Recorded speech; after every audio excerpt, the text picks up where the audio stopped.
আসসালামু আলাইকুম স্নেহের ছাত্রছাত্রীবৃন্দ, আশা করি সবাই ভালো আছো। চলো কথা না বাড়িয়ে আমরা আমাদের মূল ক্লাস শুরু করি। লাস্ট ক্লাসে আমরা যে টপিক্সটা নিয়ে আলোচনা করছি সেটা ছিল terminology used in animal science. তো সেই টপিক্সটা সেখানে শেষ। আমরা আজকে নতুন কিছু পড়তে যাচ্ছি, নতুন কিছু এক্সপ্লোর করতে যাচ্ছি তোমাদের সাথে। তো চলো দেখা যাক আজকে কি অপেক্ষা করছে আমাদের জন্য। প্রথমে ছবিটা একটু মনোযোগ দিয়ে দেখো। ছবিতে কি কোনো কমতি আছে তোমাদের মতে? হ্যাঁ, তোমরা অনেকে বলতে পারো যে স্যার বাম পাশে যাকে দেখা যাচ্ছে তার স্পেস কম হয়ে গেছে, তার মানে কমতি আছে। ডান পাশে সে বহাল তবিয়তে আছে। কিন্তু আমি মনে করি যে টোটাল ছবিটাতে কোনো কমতি নাই, সব কিছুই পর্যাপ্ত পরিমাণে আছে। শুধু পার্থক্যটা হচ্ছে ডিস্ট্রিবিউশনে। এই মোটু লোকটাকে যদি বড় গাড়িতে দেওয়া হয় তাহলেই ঝামেলা মিটে যায়, আর এই পাতলা লোকটাকে ছোট গাড়িতে দিলেই ম্যানেজ হয়ে যায়, ইউটিলাইজ হয়ে যায় এবং কোনো সমস্যা থাকার কথা না। ওকে, এটা আমরা বুঝলাম। তো চলো দেখি যে এই যে বাম পাশে যে লোকটা, সে কি করছে, সে তার সাইজ টাইজ না বুঝেই সে গাড়ি কিনছে। আর সাইজ না বুঝে গাড়ি কেনার কারণে সে এরকম ধরনের প্রবলেম ফেস করতেছে। সে তার গাড়িতে উঠতে পারছে না। সে যদি তার সাইজটাকে বিবেচনা করে গাড়ি কিনতো তাহলে এই প্রবলেমটা হতো না। তাহলে দেখি যে সাইজ বিবেচনা না করে যে কোনো জিনিস কেনা সেটা কীরকম বিপজ্জনক। এই ছবিটাতে একটু দেখো ভালো করে। হ্যাঁ, বেচারা বেচারা গাড়িতে উঠতে পারছে না because of his huge size of the body. Okay, তার মানে কি যে যেটাই আমরা করতে চাই, গাড়ি হোক বাড়ি হোক যেটাই হোক, আমরা যখন করব সেটা সাইজ এবং আমাদের রিকোয়ারমেন্ট বুঝে করাই উচিত, না হলে এরকম অবস্থায় হতে পারে। ওকে ডান। এই সিচুয়েশনটা আমরা একটু মাথায় রাখি। এই সিচুয়েশনটা আমরা একটু পরে কোরিলেট করছি যে আমরা কেন এই সিচুয়েশনটা দেখলাম। এইবার আসো এই ছবিটাতে কীরকম অবস্থা। আমি যদি সিচুয়েশনটাকে একটু এভাবে ব্যাখ্যা করি, মনে করো যে তোমার কোনো ফ্রেন্ড, তাকে তুমি কখনোই দেখো নাই। হ্যাঁ, ইদানিং সামাজিক যোগাযোগ মাধ্যমে অনেকেরই অনেকের সাথে পরিচয় হয়ে যায়, এবং সেই পরিচয়ে অনেক ঘনিষ্ঠতা পর্যন্ত চলে যায়, বিয়ে পর্যন্ত চলে যায়। যাই হোক, আমরা ওদিকে না যাই, আপাতত মনে করি যে আমাদের কোনো একজন ভালো ফ্রেন্ড হলো অনলাইনে, আমরা তাকে কখনো দেখি না এবং ধরে নিলাম চমক আকারে আমরা সামনাসামনি দেখা করব। তো সে তোমার এরকম কোনো একজন ফেসবুক ফ্রেন্ড বা সোশ্যাল মিডিয়ার কোনো ফ্রেন্ড, তাকে তুমি দাওয়াত করলাম এবং তোমার ভাবনায় ছিল না যে সে কীরকম হবে দেখতে বা তার খাদ্যাভ্যাস কীরকম। তো তুমি সামান্য রকমের কিছু হালকা খাবার দাবারের ব্যবস্থা করলা এবং সে যখন আসলো দেখলা যে উনি হচ্ছেন এরকম বিশাল সাইজের এবং তুমি তার সামনে সামান্য একটা আপেল দিছো। তো ঘটনাটা কী ঘটবে তখন? ঘটনাটা ঠিক এই ছবির মতো ঘটবে, যে তার ফেসিয়াল এক্সপ্রেশনটা দেখছো, যে সামান্য আপেল নিয়ে এসে সন্তুষ্ট না এবং সন্তুষ্ট হওয়ার কথাও না। এই বিশাল সাইজের এই লোকটা এই সামান্য আপেল খাইতে কিছু হবে? কিছু হবে না। তো তোমার বন্ধু তোমার কপালে চড় থাপ্পড় দিয়ে পালাবে এরকম সিচুয়েশন হলে। বুঝা গেল? এই সিচুয়েশনটা আমরা বুঝলাম। তার মানে হচ্ছে যে খাবারের বিষয়টা কেমন হওয়া উচিত, তার বডি সাইজের রিকোয়ারমেন্ট অনুসারে, তার বডি সাইজের প্রপোর্শনে খাবারটা হওয়া উচিত। হ্যাঁ, এই খাবারটা হতো, কেউ যদি স্লিম ফিগারের হালকা পাতলা চিকনা একটা লোক হতো, সে একটা আপেল খায়া হয়তো বা তার রিকোয়ারমেন্ট মিটে যেত।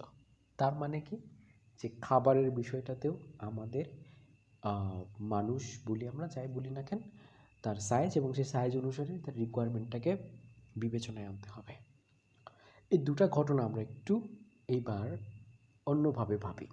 সেটা হচ্ছে, মনে করো তুমি কোনো একটা গরুর খামার করবা।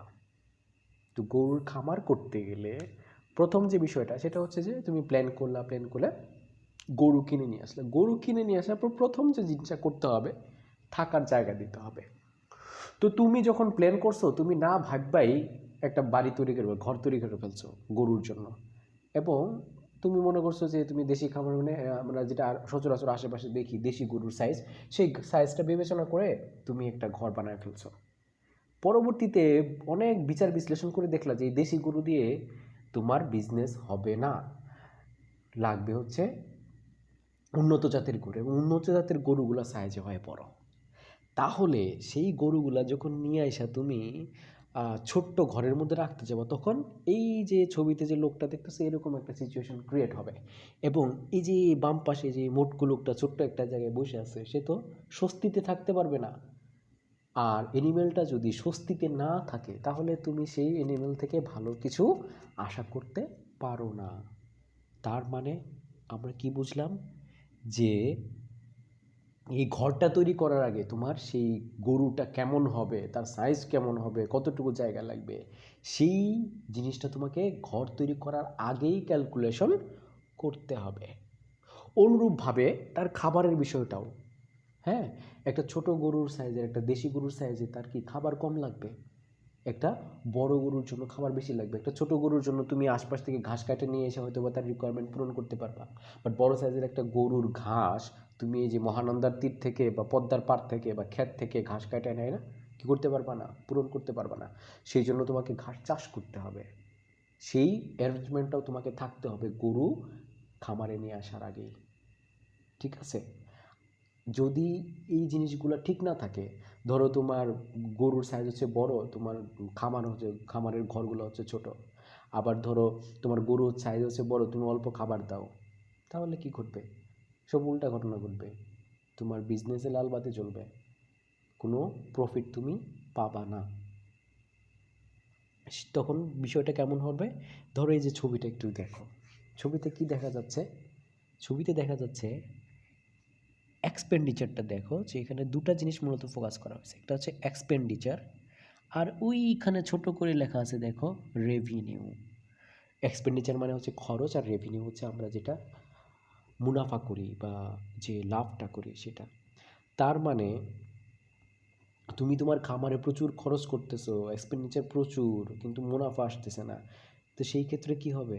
এই যে এই লোক যেমন এই প্যান্ট যদি ছেড়ে দেয় নিচে পড়ে যাবে, ল্যাংটা হয়ে যাবে। অনুরূপভাবে তোমার খামারে যদি মুনাফার তুলনায় এক্সপেন্ডিচার বেশি হয়, সেক্ষেত্রে কিন্তু তুমি বিজনেসে উন্নতি করতে পারবা না। এবং এই যে এই সিচুয়েশনটা, মানে যে ক্ষতির এই সিচুয়েশনটা কখন তৈরি হবে? যখন তোমার প্ল্যানিংয়ের সাথে তোমার প্ল্যানিংয়ের সাথে এক্সিকিউশন বা তোমার শুরুর প্ল্যানিংটাই যখন এবড়ো-থেবড়ো বা এলোমেলো হবে। ঠিক আছে? সুতরাং এখান থেকে আমরা কি বুঝলাম, যে একটা যে কোনো ফার্মিং, যেটা হোক, ক্যাটেল হোক, শিপ, গোট, পোলট্রি, এই ফার্মিং করার আগে তোমাকে একটা সুন্দর প্ল্যান করতে হবে, ফার্মের প্ল্যান করতে হবে। এবং সেই ফার্ম প্ল্যান করতে গেলে কি করতে হবে?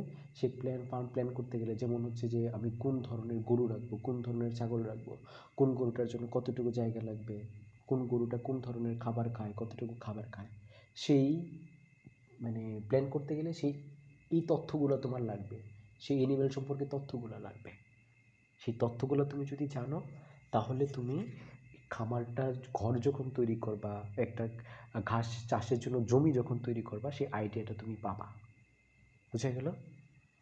এটা হচ্ছে একটা পয়েন্ট। তার মানে সেই অ্যানিমেলের তথ্য জানা দরকার।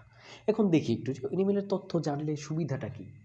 হ্যাঁ, শুধু কি ঘর তৈরি করার সুবিধাই হবে, শুধু খাবার তো রেডি করার সুবিধা হবে, নাকি আরও কোনো সুবিধা আছে অ্যানিমেলের তথ্যগুলো জানা থাকলে, বিভিন্ন জাতের তথ্যগুলো জানা থাকলে?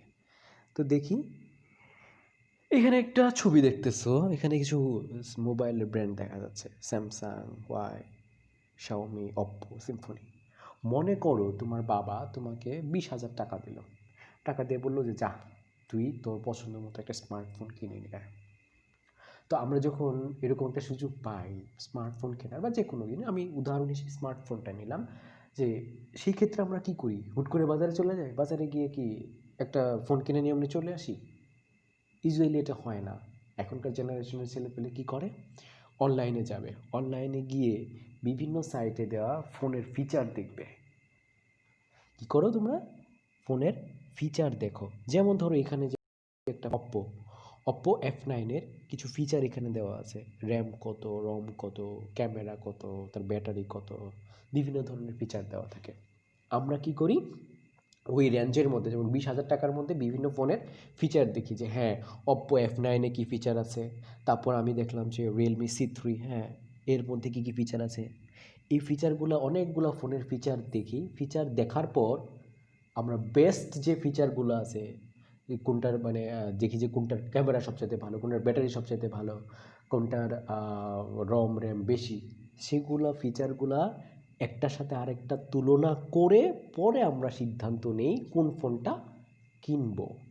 তার মানে কি, এই তুলনা করতে গেলে তোমার এই Realme C3ও জানতে হবে, Oppo F9ও জানতে হবে। এদের তথ্য জানা থাকলে তবেই তুমি কি করতে পারবা, তুলনা করতে পারবা, এবং তুলনা করার পর সিলেকশন করাটা তোমার জন্য ইজি হবে যে হ্যাঁ তোমার বাজেটের মধ্যে সবচাইতে ভালো ফোন কোনটা। তার মানে কি, ফোনের তথ্যগুলা বা ফিচার না জানা থাকলে কিন্তু তুমি এই ডিসিশনটা নিতে পারতা না। অনুরূপভাবে আমরা যখন একটা ক্যাটেল ফার্মের প্ল্যানিং করব অথবা একটা শিপ গোট ফার্মের প্ল্যানিং করব, সেই প্ল্যানিংয়ের সময় আমার একটা জাত সিলেকশন করতে হবে, একটা ব্রিড সিলেকশন করতে হবে।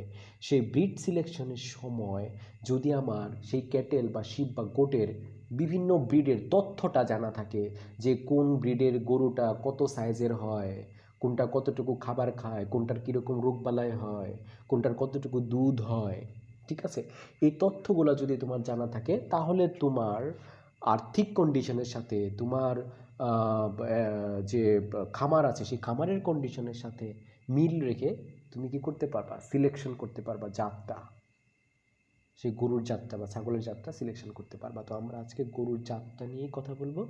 তার মানে একটা গরুর একটা খামারের জন্য, গরুর খামারের জন্য একটা জাত সিলেকশন করতে গেলে, নির্বাচন করতে গেলে যে জিনিসটা জানা জরুরি, সেই জিনিসটা কি, বিভিন্ন জাতের গরুর বিবরণ।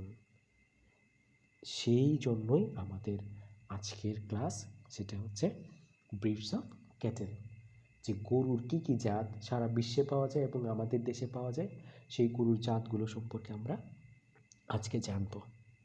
ঠিক আছে, তো welcome to our main contents.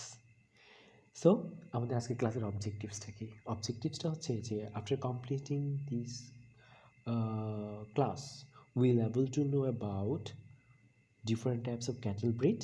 হ্যাঁ, সারা বিশ্বে কত রকমের ক্যাটেল ব্রিড পাওয়া যায় সেটা আমরা জানবো। Breed description of important dairy cattle available in Bangladesh. এবং আমাদের দেশে যেই সকল ক্যাটেলগুলো পাওয়া যায়, যেই সকল জাতগুলো পাওয়া যায়, সেই জাতগুলার ডেসক্রিপশন জানবো, বিবরণ জানবো।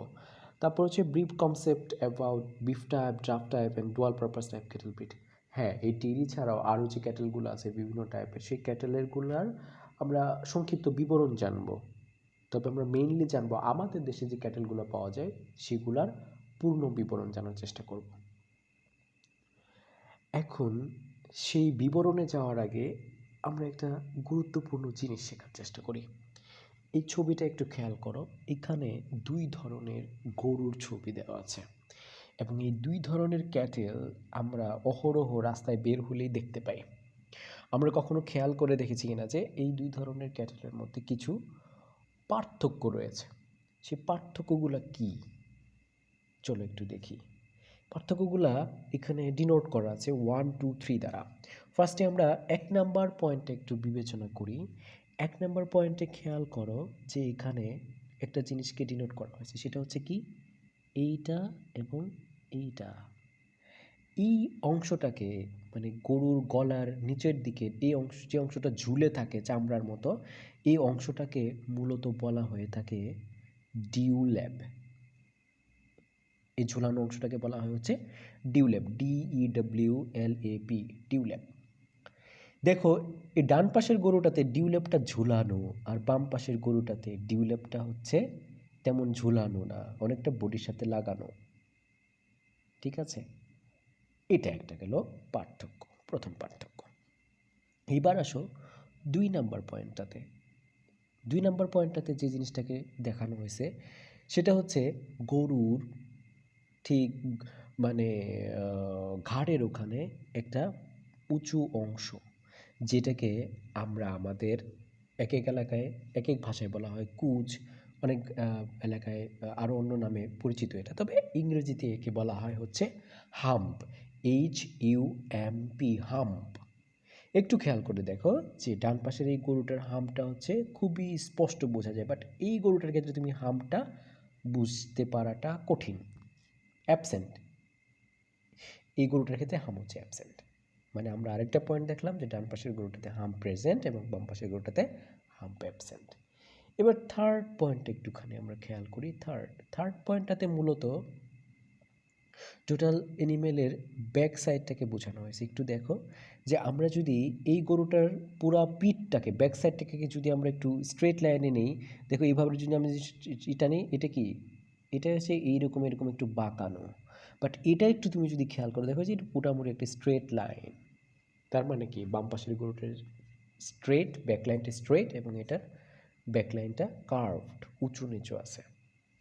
তো এই হচ্ছে মূলত তিনটা মানে বড় ধরনের পার্থক্য। এখন আসো যে এই দুই ধরনের গরু কেন আমরা ডিফারেন্সিয়েট করলাম, বা এই যে এতক্ষণ ধরে আমরা এর পার্থক্যগুলো দেখলাম, কেন দেখলাম পার্থক্য? কারণ আছে, এই দুই ধরনের গরুর এই যে যেমন কিছু শারীরিক পার্থক্য আছে, তার সাথে তাদের কিছু প্রোডাকশন বা উৎপাদনের দিকেও এদের কিছু পার্থক্য বা বৈসাদৃশ্য আছে। সেইটা কি, সেটা জানার জন্য আমরা এই দুইটা গরুকে একটু ভালোভাবে চিনতে হবে।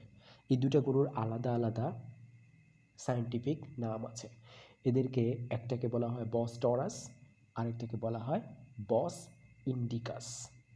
বোঝাই যাচ্ছে যে বাম পাশে যে গরুটাকে দেখতে পাচ্ছি সেটা হচ্ছে বস টরাস এবং ডান পাশে যে গরুটাকে দেখা যাচ্ছে সেটা হচ্ছে বস ইন্ডিকাস। এইবার আসি যে স্যার এই বাম পাশে যে গরুটা, এটা তো আমরা আশেপাশে অনেক দেখি এটা অস্ট্রেলিয়ান গরু বলে। হ্যাঁ, আমাদের দেশে অনেক এটাকে অস্ট্রেলিয়ান গরু বলে, যদিও এটা ভুল একটা তথ্য। তারপর আমরা এটা পরে আলোচনা করছি যে এটা বিদেশি গরু, আর ডান পাশে যে গরুটা যেটা দেশি গরু।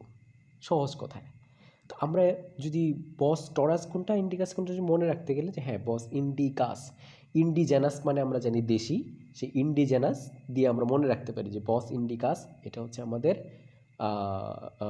যে যে তখন ফিজিক্যাল ফিচার দেখলাম আমাদের দেশীয় গরুগুলো মূলত এদিকে যেটা পাওয়া যায় ইন্ডিকাস, এবং বস টরাস এগুলো হচ্ছে বিদেশি।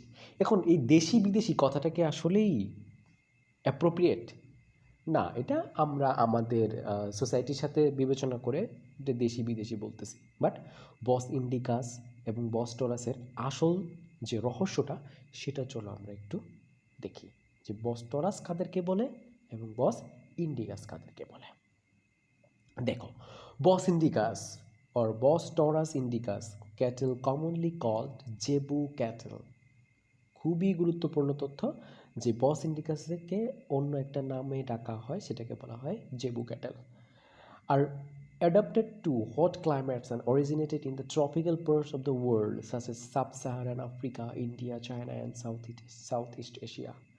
বুঝতেই পারছো যে বস ইন্ডিকাসটা মূলত হচ্ছে গরম প্রধান যে সকল অঞ্চল আছে পৃথিবীতে, সেই সকল অঞ্চলের গরুগুলাকে বলা হয় হচ্ছে বস ইন্ডিকাস। সেটা সে যে শুধু বাংলাদেশ নো, এরা হচ্ছে সাবসাহারান আফ্রিকা, ইন্ডিয়া, চায়না এবং সাউথ ইস্ট এশিয়া সহ যে সকল দেশে প্রচণ্ড গরম থাকে, ট্রপিক্যাল যে সকল দেশ, সেই সকল দেশের গরুগুলাকে আমরা বলবো বস ইন্ডিকাস। যেহেতু আমরা সাবট্রপিক্যাল বা ট্রপিক্যাল রিজিয়নে পড়ছি, সুতরাং আমাদের দেশের গরুগুলাও হচ্ছে কি বস ইন্ডিকাস।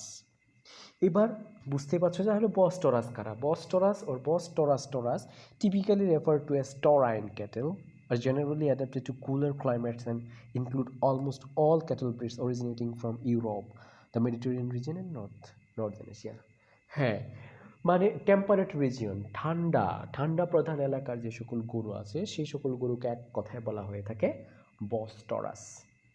ঠিক আছে, তার মানে তারা গরমটা ভালোভাবে সহ্য করতে পারে না, তারা ঠান্ডার এনভায়রনমেন্টে, কুল এনভায়রনমেন্টে অ্যাডাপ্টেড। এই হচ্ছে বস টরাস এবং বস টরাসের মূল ঘটনা। আমরা যদি একটু মানচিত্রে দেখি, বিশ্বের মানচিত্রে দেখি, তাহলে দেখো এই অঞ্চলটা এটাও বস টরাস এবং এই অঞ্চলটার যে গরু পাওয়া যায় এগুলোও বস টরাস।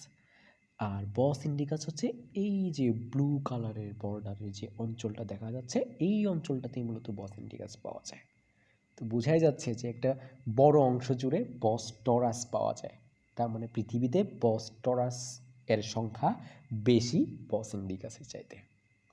ওকে, চলো এবার বস টরাস এবং বস ইন্ডিকাসের মধ্যে আরও কিছু পার্থক্য দেখি। যে পার্থক্যগুলো এক এক করে আমরা একটু দেখার চেষ্টা করি। তো ফার্স্ট অফ অল হচ্ছে যেটা আমরা দেখে ফেলছি যে বস টরাসে কোনো হাম্প থাকবে না এবং বস ইন্ডিকাসে সেই হাম্প থাকবে। পরে হচ্ছে rounded ear held at right angles to the upright or long dropping ears which are pointed. এই পয়েন্টটা আমরা একটু যদি বুঝতে চাই, এই ছবিটাতে আমার একটু যাইতে হবে। আবার ছবিটাতে একটু দেখি আমরা, দেখো এই বস ইন্ডিকাসের ক্ষেত্রে কানটা দেখছো কেমন ঝুলানো, আর বস টরাসের ক্ষেত্রে দেখো কানটা ঝুলানো হয় না, মূলত ইরেক্টেড থাকে, খাড়া থাকে। এটা হচ্ছে তাদের আরেকটা পয়েন্ট, বস টরাস এবং বস ইন্ডিকাসের পার্থক্যের আরেকটা গুরুত্বপূর্ণ দিক। ঠিক আছে, তো আমরা আরও কিছু পার্থক্য এখানেই দেখে যাই, পরে আমরা ওখানে গিয়ে দেখার চেষ্টা করব। এটা গেল কানের পার্থক্য। এইবার আসো হচ্ছে তাদের মেমারি গ্ল্যান্ডটার দিকে যদি আমরা লক্ষ্য করি। মেমারি গ্ল্যান্ডটা দেখো, মেমারি গ্ল্যান্ড কি, যেটা আমরা বাংলায় বলে থাকি ওলান। বস ইন্ডিকাসের মেমারি গ্ল্যান্ডটা মূলত কি হবে দেখো, মূলত এই দুই পায়ের সামনের দিকে এবং সাইজে হচ্ছে ছোট হয়, এবং সাইজে ছোট এই কারণে এদের মিল্ক প্রোডাকশন কম। কিন্তু এই বস টরাসের ক্ষেত্রে দেখো মেমারি গ্ল্যান্ডটা সাইজে বড় অনেক, এবং আমরা যদি দুই পায়ের সাথে তুলনা করি, এটা মূলত এই পাটাকে যদি আর একটু সামনে সে নেয় তাহলে আমরা দেখব যে পেছনের দুই পায়ের মাঝখানে পড়ে মেমারি গ্ল্যান্ডটা। কিন্তু বস ইন্ডিকাসের ক্ষেত্রে মেমারি গ্ল্যান্ডটা একটু সামনের দিকে, পায়ের সামনের দিকে, কিন্তু বস টরাসেরটা মনে হবে যে দুই পায়ের মাঝখানে পড়ে গেছে, কারণ এটার সাইজ, মেমারি গ্ল্যান্ডের সাইজটা একটু বড়। অনেক ক্ষেত্রে আরেকটা যে পয়েন্ট আছে সেটা হচ্ছে শিংয়ের ক্ষেত্রে দেখো যে অনেক ক্ষেত্রে বস টরাস কি হয়, শিং ছাড়া হয়, যাদেরকে আমরা পোল্ড বলি, আর বস ইন্ডিকাসে মেইনলি শিং থাকে। তো এই ছিল মোটামুটি এই ছবিতে দেখানোর মতো পার্থক্য। তো এইবার আমরা আরও কিছু পার্থক্য দেখি বস টরাস এবং বস ইন্ডিকাসের মধ্যে। হাম্পের বিষয়টা আমরা জেনে ফেলছি, কানের বিষয়টা বলা হয়ে গেল। তারপরে মাথার একটা বিষয় আছে, সেটা হচ্ছে যে head short and wide, but in case of Bos indicus long and comparatively broad and long head. হ্যাঁ, বস টরাসের মাথাটা একটু ছোট হয়, খাটো হয়, কিন্তু বস ইন্ডিকাসের মাথাটা একটু বড় হয়। আরেকটা বিষয় সেটাকে এখানে বলা হচ্ছে যে স্কিনের বিষয়টা যদি আমরা একটু দেখি, skin are tightly held to the body in case of bos taurus, আর বস ইন্ডিকাসের ক্ষেত্রে চামড়াটা হচ্ছে একটু লুজ থাকবে, বস টরাসের ক্ষেত্রে চামড়াটা একটু টাইট মনে হবে। তারপর হচ্ছে বস টরাসের ক্ষেত্রে skin relatively thick, average thickness 7 to 8 millimetre. হ্যাঁ, এটা একটা গুরুত্বপূর্ণ পয়েন্ট যে বস টরাসের স্কিনটা মোটা মনে হয়। কেন মোটা মনে হয়, এরপরে লেখা আছে যে large amount of subcutaneous space is present in mature animal. যে বস টরাসের চামড়ার নিচে ফ্যাট থাকে কেন, এখন এই প্রশ্নটা আসে যে কেন এদের ফ্যাট বেশি থাকে, বস ইন্ডিকাসে কম কেন? উত্তরটা হচ্ছে তাদের এনভায়রনমেন্টের উপর। বস টরাস যেহেতু শীত প্রধান এলাকার গরু, শীতটাকে আমরা জানি যে শীতটাকে প্রিভেন্ট করার জন্য বা বডিতে হিট ধরে রাখার জন্য আমাদের চামড়ার নিচে যত বেশি ফ্যাট থাকবে আমরা হিটটাকে তত ধরে রাখতে পারবো। এই কারণে দেখবা যে গরম মানুষ যারা মোটা মানুষ তাদের গরম বেশি, কারণ কি, মোটা মানুষ মানে হচ্ছে তাদের বডিতে সাবকিউটেনিয়াস ফ্যাট বেশি থাকে, এই কারণে তাদের বডি হিটটা কম লস হয়, আর হিট কম লস হওয়ার কারণে তাদের শরীর গরম থাকে বেশি এবং তারা গরম অনুভব করে বেশি। তো বস টরাসের ক্ষেত্রেও যেহেতু তারা শীত প্রধান এলাকার গরু, এই কারণে তাদের চামড়া এবং চামড়ার নিচে মানে ফ্যাট বেশি থাকার কারণে চামড়াটা মোটা মনে হয়, এবং ফ্যাট বেশি থাকার কারণ হলো তারা যেন তাদের বডি হিটটা রিজার্ভ করে রাখতে পারে। ওকে, কিন্তু বস ইন্ডিকাসের ক্ষেত্রে চামড়া একটু লুজ মনে হবে, লুজ মনে হওয়ার কারণ তাদের চামড়ার নিচে সাবকিউটেনিয়াস ফ্যাট কম থাকে। তারপরে backline straight and relatively straight, যেটা আমরা পিঠের কথা বলছিলাম, সেখানে আমরা ছবিতে সেটা দেখায় ফেলছি।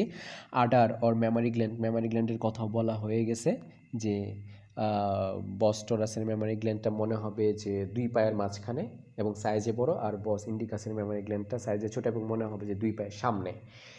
তারপর আরেকটা পয়েন্ট হচ্ছে skin and hair attractive the most cattle tick, এটা একটা গুরুত্বপূর্ণ পয়েন্ট। বস টরাসের স্কিন হেয়ার এটা অ্যাট্রাকটিভ বিভিন্ন ধরনের প্যারাসাইটের জন্য, পোকামাকড় যেমন আটালি, তারপরে হচ্ছে আমরা যেটা মাইট বলি, টিক বলি, এই ধরনের যারা ব্লাড সাক করে বেঁচে থাকে, এই সকল প্যারাসাইট বস টরাসকে খুব দ্রুত অ্যাটাক করতে পারে।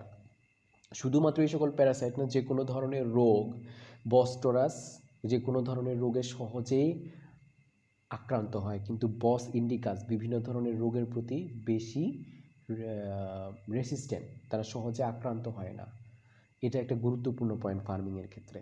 যখন তুমি একটা ডেইরি ফার্ম করবা, তখন যদি তুমি যে বস টরাস জাতীয় ক্যাটেলগুলো সিলেক্ট করো, হ্যাঁ এদের মিল্ক প্রোডাকশন বেশি হবে, কিন্তু এদের রোগ বালাই হওয়ার প্রবণতা বেশি থাকবে, যে কারণে তোমাকে কেয়ারটা বেশি নিতে হবে।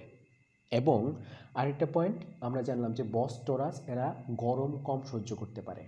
এই কারণে যে সকল এলাকাতে প্রচণ্ড গরম থাকবে, যেমন ধরো আমরা যদি রাজশাহী রিজিয়নের কথা বলি বা রংপুর রিজিয়নের কথা বলি, এই এলাকাটাতে কিন্তু বাংলাদেশে সবচাইতে বেশি গরম থাকে। তো তোমাকে যদি কখনো বলা হয় যে রাজশাহীতে একটা খামার করা হবে, সেই খামারের তুমি ম্যানেজার এবং তোমাকে দায়িত্ব দেওয়া হলো ব্রিড সিলেকশনের, তখন তুমি চেষ্টা করবা বস ইন্ডিকাস জাতীয় সিলেক্ট করার জন্য। কারণ বস ইন্ডিকাস জাতীয় ক্যাটেল কি, তারা রোদ মানে গরমটা সহ্য করতে পারে বেশি, এবং বস টরাস গরম সহ্য করতে পারবে না এবং রোগবালাই বেশি হবে। তাছাড়াও আরও অনেক বিষয় আছে, আমরা সামনে আরও পড়ব। তারপর আসি আমরা আরেকটা গুরুত্বপূর্ণ পয়েন্টে, সেটা হচ্ছে বস টরাস আর ফাস্ট ম্যাচিউরিং, তারা খুব দ্রুত অ্যাডাল্ট হয় বা পিউবার্টিতে আসে। বাট বস ইন্ডিকাস হচ্ছে স্লো ম্যাচিউরিং, তারা অ্যাডাল্ট বা পিউবার্টিতে আসতে সময় বেশি নেয়। আমরা জানি পিউবার্টি যত দ্রুত আসবে তত ভালো। ওই পয়েন্ট অফ ভিউ থেকে বস টরাস খামারের জন্য ভালো। এবং বলা হচ্ছে যে fast maturing fully mouth at or before 4 years, আর ইন্ডিকাসের ক্ষেত্রে বলা হচ্ছে slow maturing fully mouth rarely before 5.5 years. তার মানে কি, যে এটা একটা ভাবনার বিষয় যে এরা খুব দ্রুত ম্যাচিউরড হয় আর এরা খুব তুলনামূলক স্লোলি ম্যাচিউরড হয়। তো এই ছিল বস টরাস এবং বস ইন্ডিকাসের মধ্যে মূলত পার্থক্য। তো আমরা আশা করি এর পরবর্তীতে বস টরাস এবং বস ইন্ডিকাস নিয়ে কোনো কনফিউশন করব না, এবং চিনতে পারবো কোন ক্যাটেলটা বস টরাস এবং কোন ক্যাটেলটা বস ইন্ডিকাস। এবং চেনাটা কেন জরুরি আমরা অলরেডি একটু জানলাম, যে বস টরাস ক্যাটেলগুলা গরম কম সহ্য করতে পারে, বস ইন্ডিকাস গরম সহ্য করতে পারে। বস টরাস একটু ঠান্ডা ওয়েদার বা ঠান্ডা এনভায়রনমেন্টে তারা ভালো প্রোডাকশন দেয়। তো এই বিষয়টা মনে রাখতে হবে। আর বস টরাস দ্রুত ম্যাচিউরড হয় এবং এরা বিভিন্ন রোগের প্রতি সাসেপ্টেবল বেশি, খুব রোগে দ্রুত আক্রান্ত হয়। আর বস ইন্ডিকাস হচ্ছে রোগের প্রতি এরা রেসিস্ট্যান্ট বেশি, রোগ প্রতিরোধ ক্ষমতা এদের বেশি। তো এই বিষয়গুলো আমরা মনে রাখবো। আরেকটা খুবই ইম্পর্টেন্ট, সেটা বললাম যে বস টরাস জাতীয় এনিমেল বা ক্যাটেলগুলা কী করে, মিল্ক প্রোডাকশন তাদের বেশি, বস ইন্ডিকাসে মিল্ক প্রোডাকশন কম। এটা ইন জেনারেলি আমরা মনে রাখবো। এবার আমরা পূর্ববর্তী ক্লাসের কিছু জিনিস রিমাইন্ড করার চেষ্টা করি। সেটাই ছিল কি স্পিসিস, আরেকটা টার্ম ছিল হচ্ছে টাইপ এবং ব্রিড। এই তিনটা জিনিস আমরা একটু মনে করার চেষ্টা করি। স্পিসিস কী ছিল? স্পিসিস হচ্ছে প্রজাতি, যেটা আমরা বলছিলাম যে আমরা সকল এনিমেলের মাঝখানে যদি এমন কিছু এনিমেল খুঁজে পাই যাদের কমন কিছু ক্যারেক্টার আছে, সেই কমন ক্যারেক্টারের ভিত্তিতে সেই এনিমেলকে আলাদা করার পর তাদেরকে আমরা যে নামটা দেবো সেটা হবে একটা স্পিসিস। যেমন ক্যাটেল একটা স্পিসিস, গোট একটা স্পিসিস, শিপ একটা স্পিসিস। এদের একজনের ক্যারেক্টার আরেকজনের থেকে ভিন্ন, এই কারণে তারা আলাদা স্পিসিস। পরে হচ্ছে টাইপ। টাইপ যে শব্দটা আমরা পড়ছিলাম, যে টাইপটা কী ছিল, যে টাইপ হচ্ছে কোনো একটা এনিমেল বা আমরা যে উদ্দেশ্যে লালন পালন করি সেই উদ্দেশ্য অনুসারে তাকে বলা হয় হচ্ছে টাইপ। আমি একটা অ্যানিমেল যদি মাংসের জন্য পালন করি তাহলে সেটা হবে মিট টাইপ, আমি যদি দুধের জন্য পালন করি সেটা হবে ডেইরি টাইপ। সেটা ছিল টাইপ। এবং লাস্ট যেটা আমরা যে ব্রিড, ব্রিড কি আমরা বলছিলাম যে ব্রিড হচ্ছে কোনো একটা স্পিসিসের মধ্যে যদি আমরা অ্যানিমেলগুলোকে তাদের কালার, বৈশিষ্ট্য, প্রোডাকশন, বিভিন্ন বৈশিষ্ট্যের ভিত্তিতে যদি আবার ভাগ করি, এই ভাগের পর এই এক একটা ভাগকে বলা হবে ব্রিড। এবং ব্রিডের আরেকটা বড় বৈশিষ্ট্য হচ্ছে যে ভাগ করার পর বা এরা জেনারেশন টু জেনারেশন তাদের বৈশিষ্ট্যগুলোকে পাস করবে। তবে আমরা তাকে ব্রিড বলতে পারবো। যেমন ক্যাটেল হচ্ছে একটা স্পিসিস এবং এই স্পিসিসের মধ্যে অনেক ব্রিড আছে, বিভিন্ন জাত আছে, সেই জাতগুলোকে আমরা বলবো ব্রিড। তো এইগুলো পূর্ববর্তী ক্লাসের কথা। এবার আমরা আমাদের আজকের ক্লাসে যাই। কি লেখা আছে? What types of film come in mind when you see. হ্যাঁ, আমরা এখন কিছু মানুষের ছবি দেখব এবং ছবি দেখার পর আমরা একটু ভাবার চেষ্টা করব যে এদের দেখলেই আমাদের কোন ধরনের ফিল্মের কথা মনে পড়ে। হ্যাঁ, যেহেতু ফিল্ম বলছি তো অবশ্যই তারা সিনেমার কোনো নায়ক বা নায়িকা হবে। চলো তারা কে? ফার্স্ট, ওকে, দেখেই তো চিনে ফেলছো, ইনি আর কেউ নন, চঞ্চল চৌধুরী। ওকে, চঞ্চল চৌধুরীর সিনেমা আমার মনে হয় কম বেশি সবাই দেখছো। তো এই চঞ্চল চৌধুরীকে দেখার পর কোন সিনেমাগুলোর কথা তোমার মনে পড়ে? কোন ধরনের সিনেমা? আয়নাবাজি, বনপুরা, দেবী, এই সিনেমাগুলো। এবং এই সিনেমাগুলার একটা স্পেশাল নাম আছে এবং আমাদের গ্রামের মানুষ বা আমজনতা যারা, তারা এই সিনেমাগুলো দেখার পর, যেমন আমার একটু অভিজ্ঞতা আছে, আমার এলাকাতে যখন আমি মনপুরা দেখতে গেলাম, মনপুরা দেখার অর্ধেক সিনেমার পর দেখি যে পুরো সিনেমা হল খালি। কেন খালি? আর এটা কোনো সিনেমা নেই, কিন্তু নাটক। হ্যাঁ, নাটকের মতো সিনেমা, যেটাকে আমরা আরও অনেকভাবে বলে থাকি আর্ট ফিল্ম। তার মানে এই চন্দ্র চৌধুরীকে দেখেই তোমার মনে হবে যে ইনি নাটকের মতো কিছু সিনেমা করবেন, যেগুলোকে আমরা আর্ট ফিল্ম বলে থাকি। চেহারা দেখে আমরা তার সিনেমা সম্পর্কে আইডিয়া করতে পারি। ওকে, এবার যাকে দেখতে পাচ্ছ, দেখো, একে তো কম বেশি সবাই চেনো। হ্যাঁ, নাম্বার ওয়ান সাকিব খান। ওকে, সাকিব খান। তো সাকিব খানকে দেখলে পরে কি মনে পড়বে? কোন ধরনের সিনেমার কথা মনে পড়বে? ডিসুম ডিসুম মায়ের কিছু গানের দৃশ্য, রোমান্টিক দৃশ্য, কান্নাকাটি, মারামারি, এই এমন টাইপের কিছু সিনেমার কথা আমাদের মনে চলে আসবে। তার মানে কি যে ওর সিনেমার নাম শুনতে হবে না, ওকে দেখেই তুমি আইডিয়া করে ফেলতে পারবা যে ওর সিনেমা কেমন হবে, কোন ধরনের হবে। তোমাকে যদি বলি যে হ্যাঁ, তোমার বন্ধু যদি কেউ ডাকে, হ্যাঁ দোস্ত চল সাকিব খানের একটা সিনেমা দেখি, ও সিনেমার নাম আর জিজ্ঞেস করবো না, ও কার সিনেমা দেখবি? সাকিব খানের। না, হবে না, দেখবো না। কারণ আমরা নাম থেকেই তার যে প্রোডাক্টগুলো আছে, কাজগুলো আছে, সেগুলো সম্পর্কে আমাদের আইডিয়া হয়েছে। এবার আসো যে স্যার আপনি পড়াবেন ক্যাটেল ব্রিড, সেখানে এরা কেন আসলো?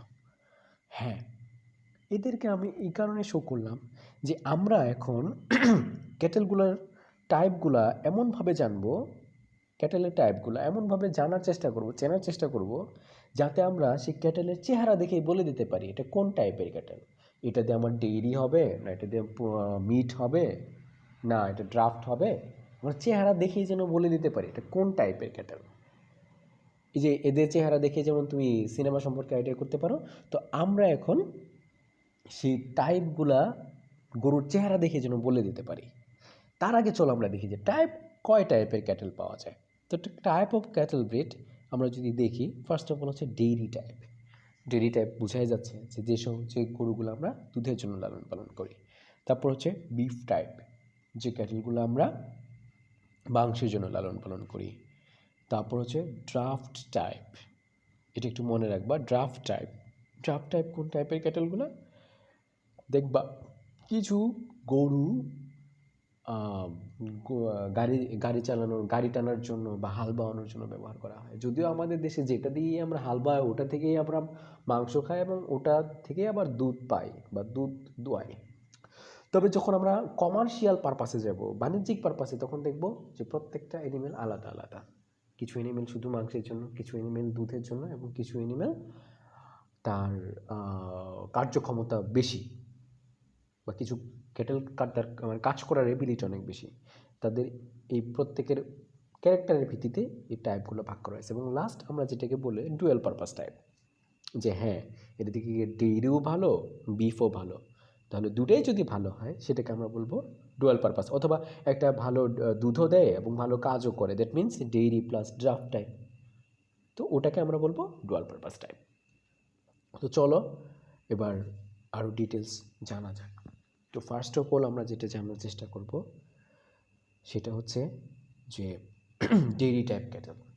তো ডেইরি টাইপ ক্যাটেল কি? ডেইরি টাইপ ক্যাটেল হচ্ছে কি যে cattle which are raised only for milk.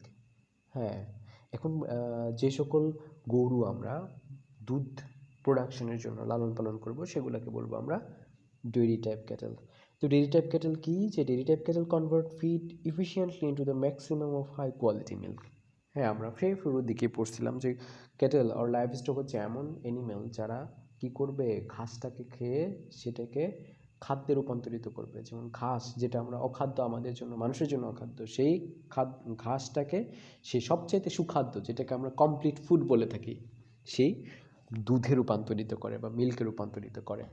তো এই হচ্ছে ডেইরি টাইপ ক্যাটেল। তো আমরা এখন একটা আইডিয়াল ডেইরি কাউয়ের বৈশিষ্ট্য জানব। হ্যাঁ, কোন কোন বৈশিষ্ট্য থাকলে আমরা সেই কাউটাকে আইডিয়াল ডেইরি কাউ বলতে পারি।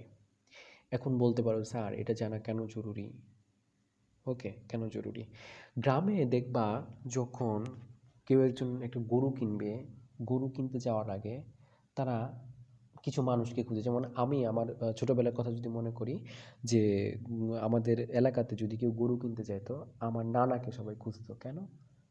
একটাই, যে হ্যাঁ তোমার নানা কি করতে, যে গরু চিনে ভালো। এই যে গরু চেনা, এই গরু চেনা, গরু তো আমরা সবাই চিনি, গরু কোনটা ছাগল কোনটা তো চিনি সবাই। তবে এই গরু চেনা মানে ওই চেনা না, মানে কোন গরুটা ভালো দুধ দেবে, কোন গরুটা সুস্থ, কোন গরুটার ভালো মাংস হবে, এইটা হচ্ছে আসল গরু চেনা। তো আমার নানাকে নিয়ে যেত। তো আমরা অ্যানিম্যাল সায়েন্স পড়ছি, এবং এরপর থেকে যদি কখনো এমন ধরনের সিচুয়েশনের উদ্ভব হয়, অথবা তোমরা যদি কেউ কখনো কোনো ডেইরি খামার করো, সেই খামারের গরুটা তুমি যেন নিজেই কিনতে পারো, সেই জন্য এটা জানা জরুরি। এবং আমরা আমাদের আশপাশের মানুষকেও যেন হেল্প করতে পারি, সেই জন্য জানা জরুরি। তো চলো দেখা যাক যে কী কী বৈশিষ্ট্য থাকলে একটা গরুকে আমরা বলবো সে আইডিয়াল মিল্ক প্রডিউসার।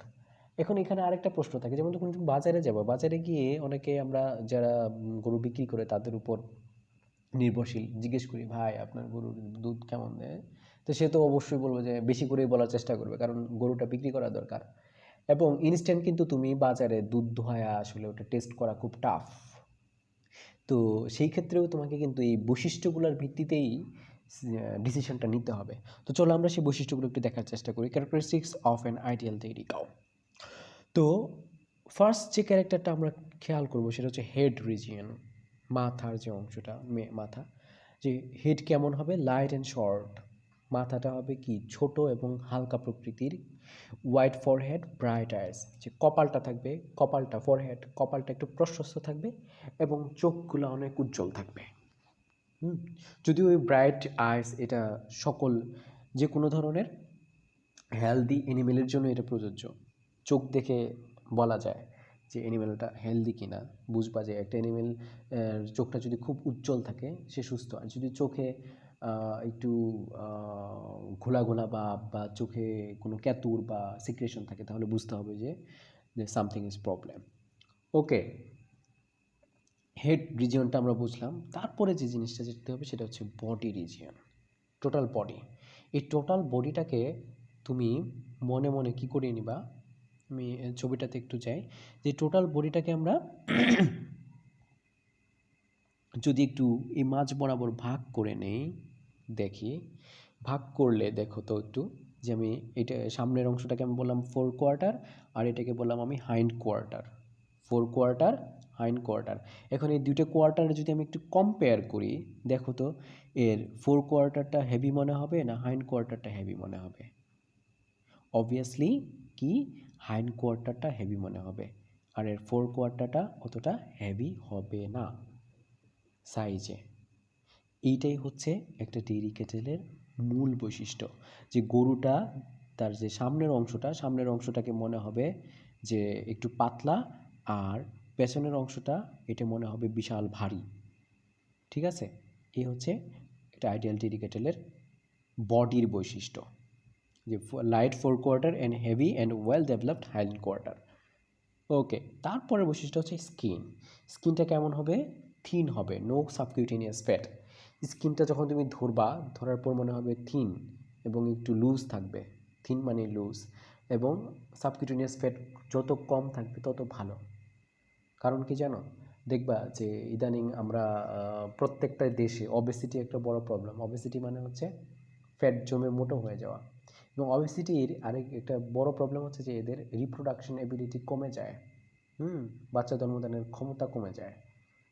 তার মানে কি এই প্রোডাকশন বা রিপ্রোডাকশনের সাথে কিন্তু ফ্যাটি হওয়ার একটা নেগেটিভ ইম্প্যাক্ট আছে। তো অনুরূপভাবে আমরা এটা চেষ্টা করব যে এই কোনো সাবকিউটেনিয়াস ফ্যাট যত কম থাকবে তত ভালো। তোমরা আরেকটা জিনিস উদাহরণ দিই, যারা বাসায় মুরগি কাটো, মুরগি কাটলে পরে দেখবা যে লেয়ার চিকেন যেগুলা বাজার থেকে নেওয়া হয়, ডিম পাড়া মুরগি, স্প্যান্ড হ্যান, সেগুলো কাটলে দেখবা ভিতরে প্রচুর ফ্যাট জমে গেছে। এই ফ্যাট জমার কারণে এদের ডিম দেওয়ার ক্ষমতা কমে যায়, এবং যখন ডিম দেওয়ার ক্ষমতা কমে যায় তখন এই মুরগির খামার থেকে, ডিমের খামার থেকে, লেয়ার ফার্ম থেকে এদেরকে বাতিল করে বাজারে বিক্রি করা হয়। ওকে, আমরা এখানে আসি যে তাহলে যত স্কিনের নিচে ফ্যাট যত কম থাকবে তত ভালো হবে। এবার আসো ম্যামারি গ্ল্যান্ডের কথা বলা হচ্ছে যে ম্যামারি গ্ল্যান্ডটা কেমন হবে? Large, well organised and symmetrical, teats are same size and in same distance. ঘটনাটা কি? যে ম্যামারি গ্ল্যান্ডটা সাইজে বড় হবে, এবং ম্যামারি গ্ল্যান্ডের যে টিটগুলো থাকবে, দুধের বাট, এই দুধের বাটগুলো প্রত্যেকটার সাইজ সমান থাকবে এবং সিমেট্রিক্যাল থাকবে, দ্বিপার্শ্বীয় প্রতিসম হবে।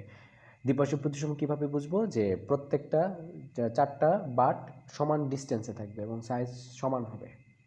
এখন প্রশ্ন হতে পারে, স্যার এটা কেন জরুরি? হ্যাঁ, এটা জরুরি কারণ ম্যামারি গ্ল্যান্ডের একটা রোগ আছে, খুবই কমন একটা রোগ ডেইরি ক্যাটেলে, সেটাকে বলা হয় ম্যাস্টাইটিস বা ওলানের প্রদাহ। এই ম্যাস্টাইটিস হলে অ্যানিমেলের ম্যামারি গ্ল্যান্ডের উপর তার এফেক্ট পড়ে এবং ম্যামারি গ্ল্যান্ড অনেক ক্ষেত্রে নষ্ট হয়ে যায়। ভালোভাবে ট্রিটমেন্ট না করলে একসময় ম্যামারি গ্ল্যান্ড কেটে ফেলেও দিতে হয়। কিন্তু যদি ট্রিটমেন্ট করলে ভালো হলো, ভালো হওয়ার পরও অনেক ক্ষেত্রে ম্যামারি গ্ল্যান্ডের টিটগুলো এক একটা এক এক সাইজের হয়ে যায় এবং মিল্কের প্রোডাকশন অনেক কমে যায়। এই কারণে টিটের সাইজ এবং টিটের হেলথ দেখে তুমি বুঝতে পারবা যে এটা কেমন ধরনের ডেইরি ক্যাটল হবে। এবার আসি লাস্ট যে পয়েন্টটা, mammary vein. Mammary vein, vein মানে আমরা জানি শিরা।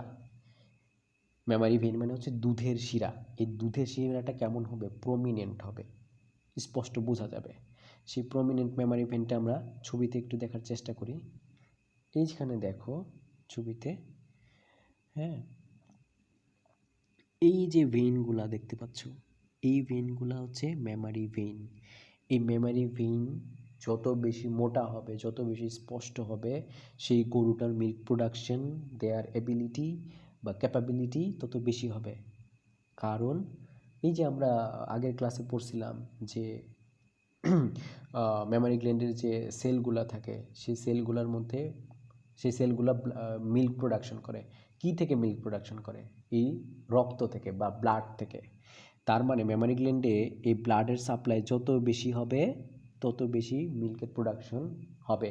এখন সাপ্লাই দেওয়ার জন্য যে চ্যানেলটা, যে রাস্তাটা দরকার, সেটাই হচ্ছে কি? সেটাই হচ্ছে এই ম্যামারি ভেইন। তার মানে ম্যামারি ভেইন যত মোটা হবে মিল্কের প্রোডাকশন তত বেশি হবে। এটা হচ্ছে লাস্ট ক্যারেক্টার। তো আমরা তাহলে এই প্রত্যেকটা ক্যারেক্টার মাথায় রাখার চেষ্টা করব। চলো এবার আমরা যে ওয়ার্ল্ড ওয়াইড এবং আমাদের দেশে যে ডেইরি ক্যাটেলগুলো পাওয়া যায় সেগুলো সম্পর্কে একটু আইডিয়া নেই। যে list of dairy type cattle, এর মধ্যে আছে Holstein Friesian, Jersey, Ayrshire, Guernsey, Brown Swiss, Red Sindhi, Sahiwal, Kerry, Dutch Belted. আমি এক বাক্যে বলে দিলাম, তো বলার কারণ আছে। আমরা এখন প্রত্যেকটার চেহারা দেখার চেষ্টা করব। চলো চলো আমরা চেহারা দেখি। ফার্স্ট যে ক্যাটেলটা আমরা দেখতে পাচ্ছি, this is the Holstein Friesian and it is the world's highest milk producing cattle breed. তার মানে বিশ্বে যত ক্যাটেল ব্রিড আছে, সকল ডেইরি ক্যাটেল ব্রিডের মধ্যে সর্বাধিক মিল্ক প্রোডাকশন হচ্ছে এই হলস্টাইন ফ্রিজিয়ানের। এবং বলা হয়ে থাকে যে একটা pure Holstein Friesian cattle breed daily around 40 litre পর্যন্ত দুধ দিতে পারে। এই হচ্ছে সেই মিল্কার হলস্টাইন ফ্রিজিয়ান। তারপরে আরেকটা, এই হচ্ছে জার্সি, আরেকটা ক্যাটেল ব্রিড জার্সি। ওকে, হলস্টাইন ফ্রিজিয়ান এবং জার্সি এই দুটোই আমাদের দেশে পাওয়া যায়। আমি আবারও বলতেছি, হলস্টাইন ফ্রিজিয়ান এবং জার্সি এই দুটোই আমাদের দেশে পাওয়া যায়। এই যে আরেকটা ক্যাটেল দেখো, এর নাম হচ্ছে আয়ারশায়ার। এটাও একটা বস টরাস ক্যাটেল, পিঠ দেখেই বোঝা যাচ্ছে, এবং এটা আমাদের দেশে পাওয়া যায় না, ওয়ার্ল্ডে পাওয়া যায়, ওয়ার্ল্ডের অন্যান্য দেশে পাওয়া যায়। আমরা এর সম্পর্কে মানে আইডিয়াটা একটু জেনে রাখি। এর নাম হচ্ছে গুয়েনসি। তো গুয়েনসি এর একটা স্পেশাল ক্যারেক্টার আছে, সেটা হচ্ছে গুয়েনসি যে মিল্ক দেয় সেই মিল্কের কালার হয় হচ্ছে গোল্ডেন কালারের। গোল্ডেন কালারের কেন হয়? গোল্ডেন কালারের হওয়ার কারণ এর মিল্কে বিটা ক্যারোটিন, যেটা আমরা ভিটামিন এ এর প্রিকারসার বলে থাকি, এই বিটা ক্যারোটিনের পরিমাণ বেশি থাকে। আর এই বিটা ক্যারোটিনের কালারের জন্যই এদের মিল্ক গোল্ডেন কালারের হয়, এবং এদের মিল্ক গোল্ডেন কালারের হওয়ার কারণে একে স্পেশালি ডাকা হয় গোল্ডেন গুয়েনসি নামে। এটা মনে রাখার চেষ্টা করো। তারপর আরেকটা ক্যাটেল ব্রাউন সুইস, এটাও হচ্ছে একটা ডেইরি টাইপ ক্যাটেল।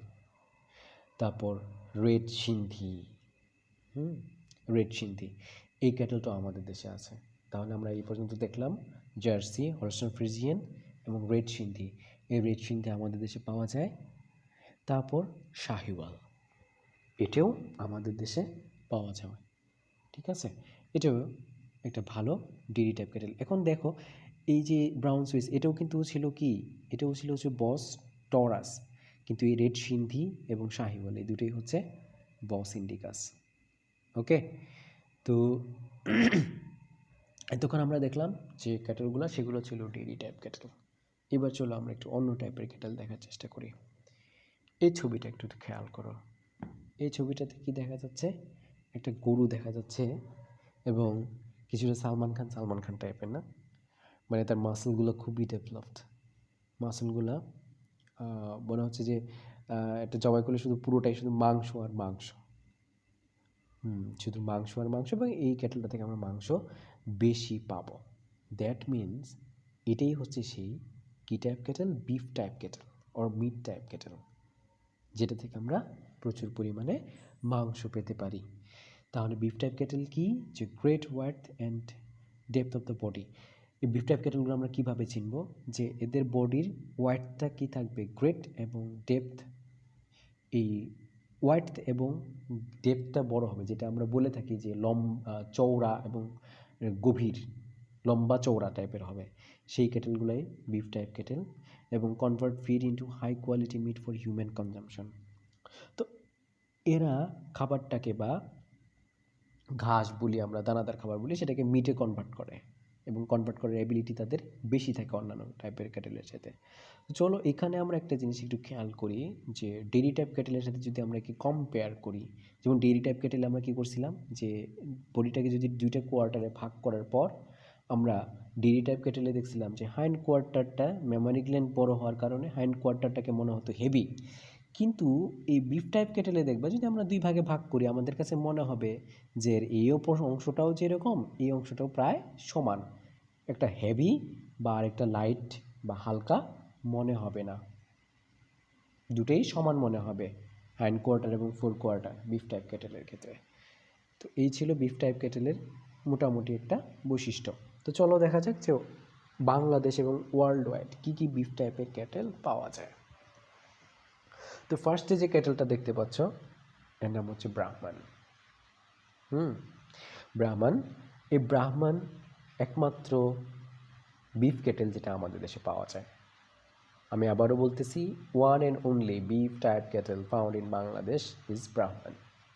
এটাই পাওয়া যায়, আর অন্যান্য বিফ টাইপ ক্যাটেলগুলো আমাদের দেশে পাওয়া যায় না বা এখনও পপুলার না।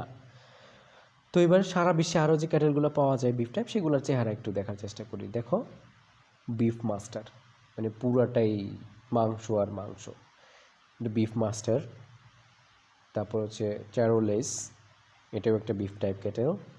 তারপর হ্যারিফোর্ড, এটাও বিফ টাইপ ক্যাটেল। একটু খেয়াল করো যে এটাকে যদি আমরা মাঝখানে দুই ভাগে ভাগ করি, আমাদের দুইটা কোয়ার্টারই কি সমান মনে হবে।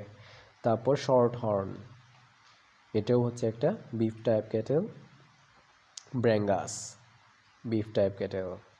Angus, beef type cattle. Devon, এর পাগুলো খাটো হলেও পুরো বডিটাতে শুধু মাংস আর মাংস, এটাও হচ্ছে একটা বিফ টাইপ ক্যাটেল। তারপর দেখো এটাও ডেক্সটার, এটারও পাগুলো ছোটো হলে কী হবে, কিন্তু পুরো বডিটা মাংসের প্রচুর। সান্তাগার্টুরিস, এটাও একটা বিফ টাইপ ক্যাটেল। আমরা এখন লিস্ট আকারে আবার একটু রিমাইন্ড করি। Brahman, beefmaster, Charolais, Hereford, Shorthorn, Brangus, Angus, Devon, Dexter, Santa Gertrudis. এগুলো হচ্ছে ওয়ার্ল্ড ওয়াইড প্রাপ্ত, পাওয়া যায় এরকম কিছু বিফ টাইপ ক্যাটেল। এবং আমি আরেকবার তোমাদের রিমাইন্ড করে দেই যে আমাদের দেশে পাওয়া যায় শুধুমাত্র কোনটা, এই ব্রাহ্মণ আমাদের দেশে পাওয়া যায় বিফ টাইপ ক্যাটেলের মধ্যে। ওকে, এবার চলো আরেকটু সামনে আগানো যাক। ছবিতে দেখা যাচ্ছে যে ক্যাটেল কি করছে, একটা গাড়ি টানছে, মানে কাজ করছে। সো এই ক্যাটেলগুলোকে আমরা বলবো ড্রাফট টাইপ ক্যাটেল। ওকে, তো ড্রাফট টাইপ ক্যাটেল কি, যে uses draft power or working purpose.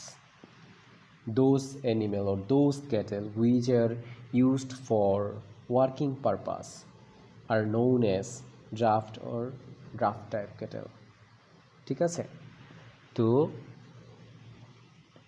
এই গরুগুলা বিভিন্ন ধরনের কাজ, সেটা গাড়ি টানা হতে পারে, তারপর ঘানিতে আমরা দেখি সরিষার ঘানি দিয়ে সরিষার তেল তৈরি করতে, বা আমাদের জমি হাল চাষ করতে যে ক্যাটেল ব্যবহার করব সেগুলোকে আমরা বলবো ড্রাফট টাইপ ক্যাটেল। তো ড্রাফট টাইপ ক্যাটেলের ক্ষেত্রে একটা বৈশিষ্ট্য আমি তোমাদেরকে একটু বলার চেষ্টা করি। যেমন এই ছবিটাই দেখো, এই ড্রাফট টাইপ ক্যাটেলটার নাম হচ্ছে ধানি। এবং এই ড্রাফট টাইপ ক্যাটেলের ফিজিক্যাল ক্যারেক্টারটা কেমন হবে, এরা অতি মোটাও হবে না, অতি চিকনও হবে না, বা খুব লাইটও হবে না, খুব হেভি হবে না, মিডিয়াম সাইজের হবে। হ্যাঁ, অনেকটা হচ্ছে যেমন ধরো যারা দিনমজুরের কাজ করে তাদের বডিটা একটু খেয়াল করবা, দেখবে যে তারা খুব বেশি মোটা না, আবার একদম হালকা পাতলাও না, তাদের বডিটা কম্প্যাক্ট টাইপের। ঠিক ওই রকম হবে ড্রাফট টাইপ অ্যানিমেলগুলো। তো চলো ছবি দেখলে আমরা কিছুটা হলেও সে মানে ধারণা পাবো। যেমন হচ্ছে ধানি, এটা ইন্ডিয়ান একটা ক্যাটেল এবং এটা ড্রাফট টাইপ ক্যাটেল। লোহানি, এটাও ড্রাফট টাইপ ক্যাটেল, মানে এদের পাওয়ার থাকে তুলনামূলক বেশি অন্যান্য ক্যাটেলের চাইতে। অমৃতমহল, এটা একটু খেয়াল করে দেখো বডিটা কেমন, not so fatty, not so skinny, হ্যাঁ, কম্প্যাক্ট টাইপের মিডিয়াম সাইজের বডি। এটা হচ্ছে অমৃতমহল, এটাও একটা draught type cattle. Krishna Valley, draught type cattle. বাগনারি, draught type cattle. Kankrej, draught type cattle. তো এতক্ষণ যে ক্যাটেলগুলো দেখলাম প্রত্যেকটাই কিন্তু ইন্ডিয়ান। হ্যাঁ, তাহলে কিন্তু আমরা যে ডেইরি টাইপ ক্যাটেল দেখলাম, ডেইরি টাইপ ক্যাটেলের ম্যাক্সিমামই কিন্তু ইউরোপিয়ান।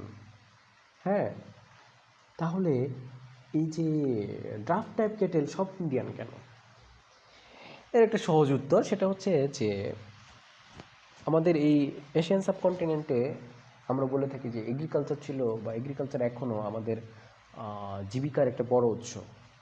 এবং এই এগ্রিকালচারাল জীবিকার সাথে রিলেটেড মানুষগুলা একটু আর্থিকভাবেও অনটনে থাকে।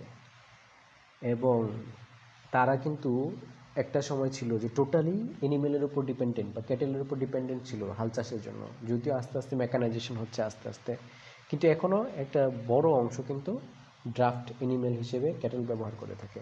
এবং যেহেতু এইখানের মানুষ ড্রাফট বা কাজের জন্য ক্যাটেল বেশি ব্যবহার করে, প্রয়োজনের তাগিদে এখানে এই ড্রাফট টাইপ ক্যাটেলগুলার বা ব্রিডগুলার উৎপত্তি বেশি হয়েছে।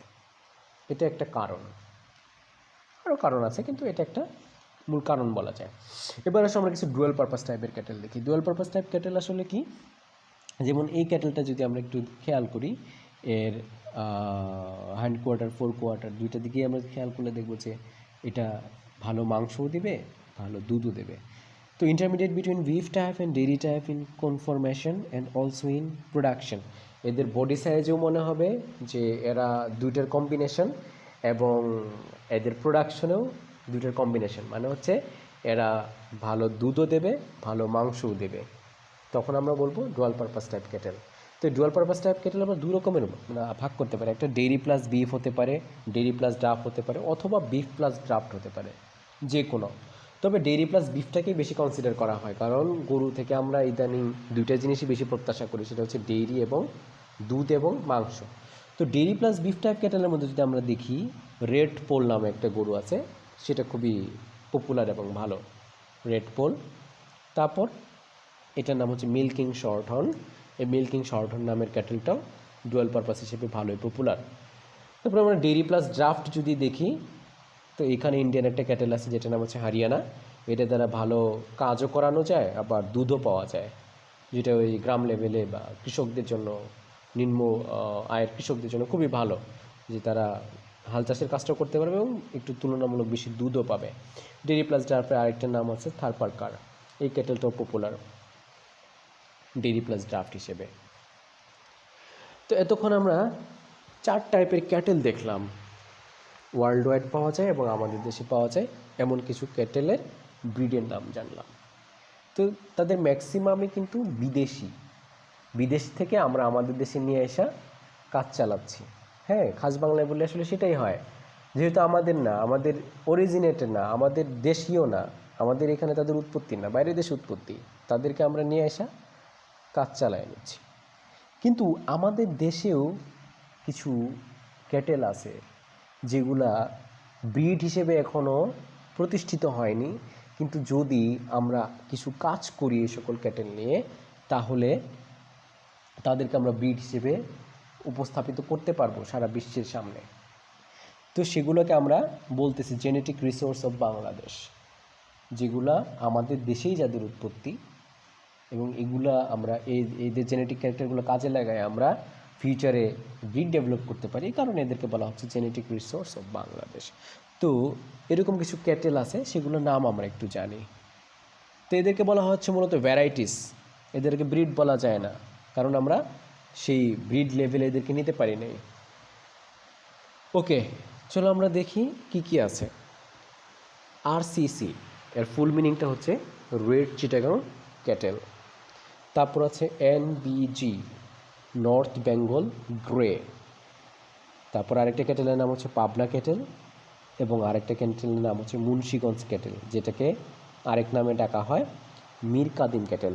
এবং একটা গুরুত্বপূর্ণ বিষয় হচ্ছে যে all of this are dual purpose cattle. এই যে ক্যাটেলগুলো আমরা দেখতেছি না, এই প্রত্যেকটা ক্যাটেল আমরা ডুয়াল পারপাস হিসেবে ব্যবহার করতে পারি, মানে এরা ভালো মাংসও দেয়, ভালো দুধও দেয় তুলনামূলকভাবে।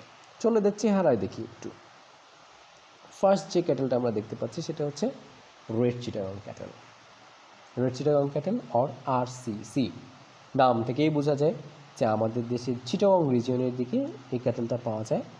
এবং এটা রেড চিটাগাং বলার কারণ হচ্ছে একটা ইম্পর্টেন্ট বা মজার তথ্য, এদের বডির ম্যাক্সিমাম অংশটাই লাল থাকে, তাদের মাজেল, তাদের হর্ন, তাদের আইবল, আইলেশ, তাদের হুফ, সকল কিছুই লাল।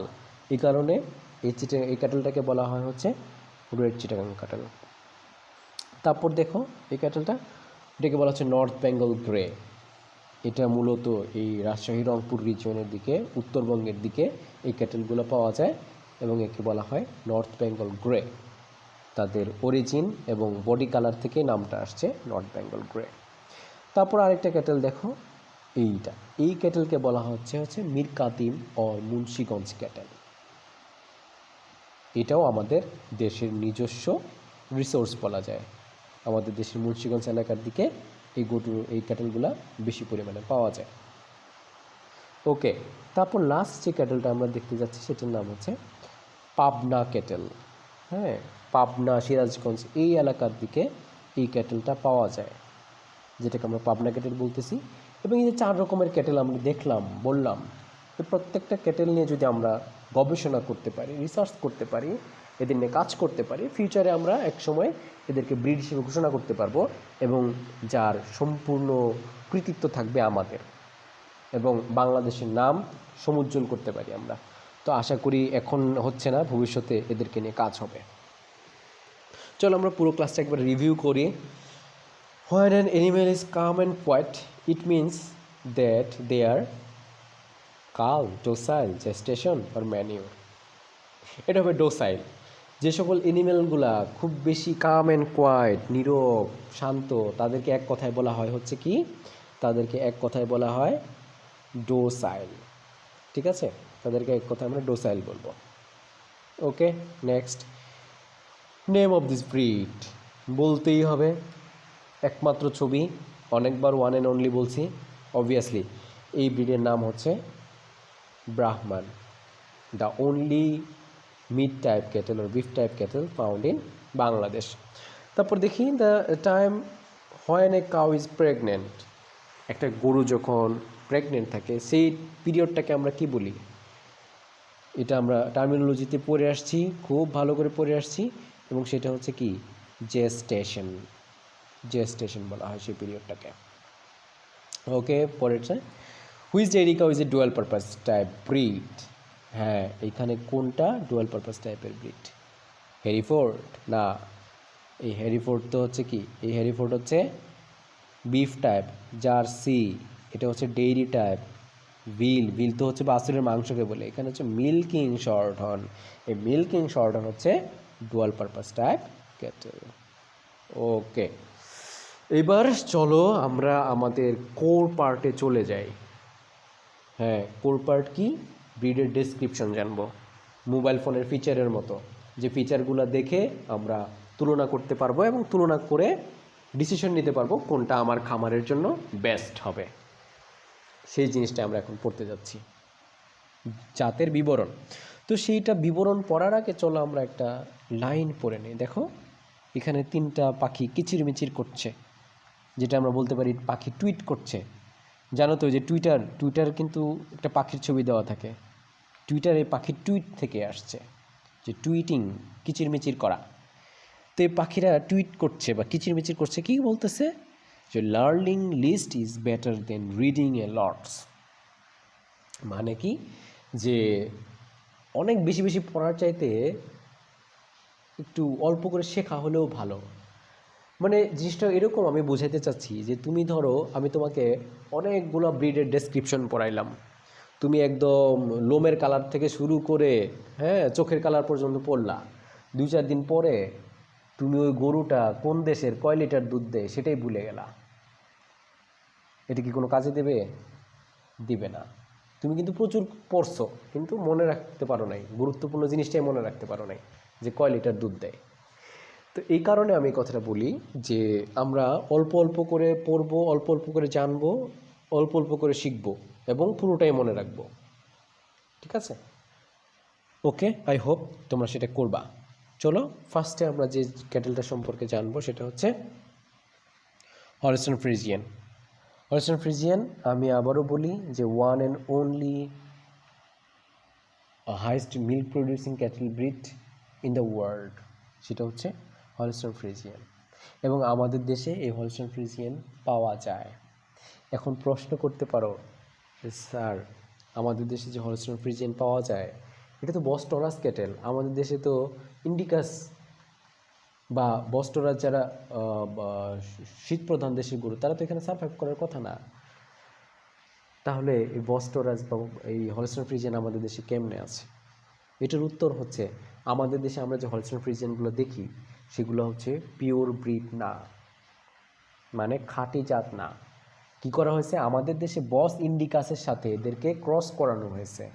ক্রস করানোর পর তারা কি হয়েছে, যে বস ইন্ডিকাসের কিছু ক্যারেক্টার তাদের মাঝখানে ঢুকছে এবং তারা গরমটাকে সহ্য করতে পারে। এই কারণেই, যদিও তারা কিন্তু দেখবা যে খুব বেশি গরম সহ্য করতে পারে না। যারা হলস্টাইন ফ্রিজিয়ান ক্রসব্রিড লালন পালন করে তারা দেখবা যে ফ্যান দিয়ে দিছে বা বাতাসের ব্যবস্থা করতেছে, কারণ তারা গরম কিন্তু কম সহ্য করতে পারে।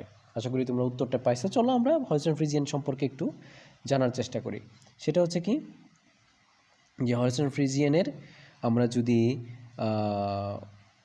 অন্য নাম বলি, অন্য তেমন কোনো নাম নেই, হলস্টাইন ফ্রিজিয়ান নামে পরিচিত।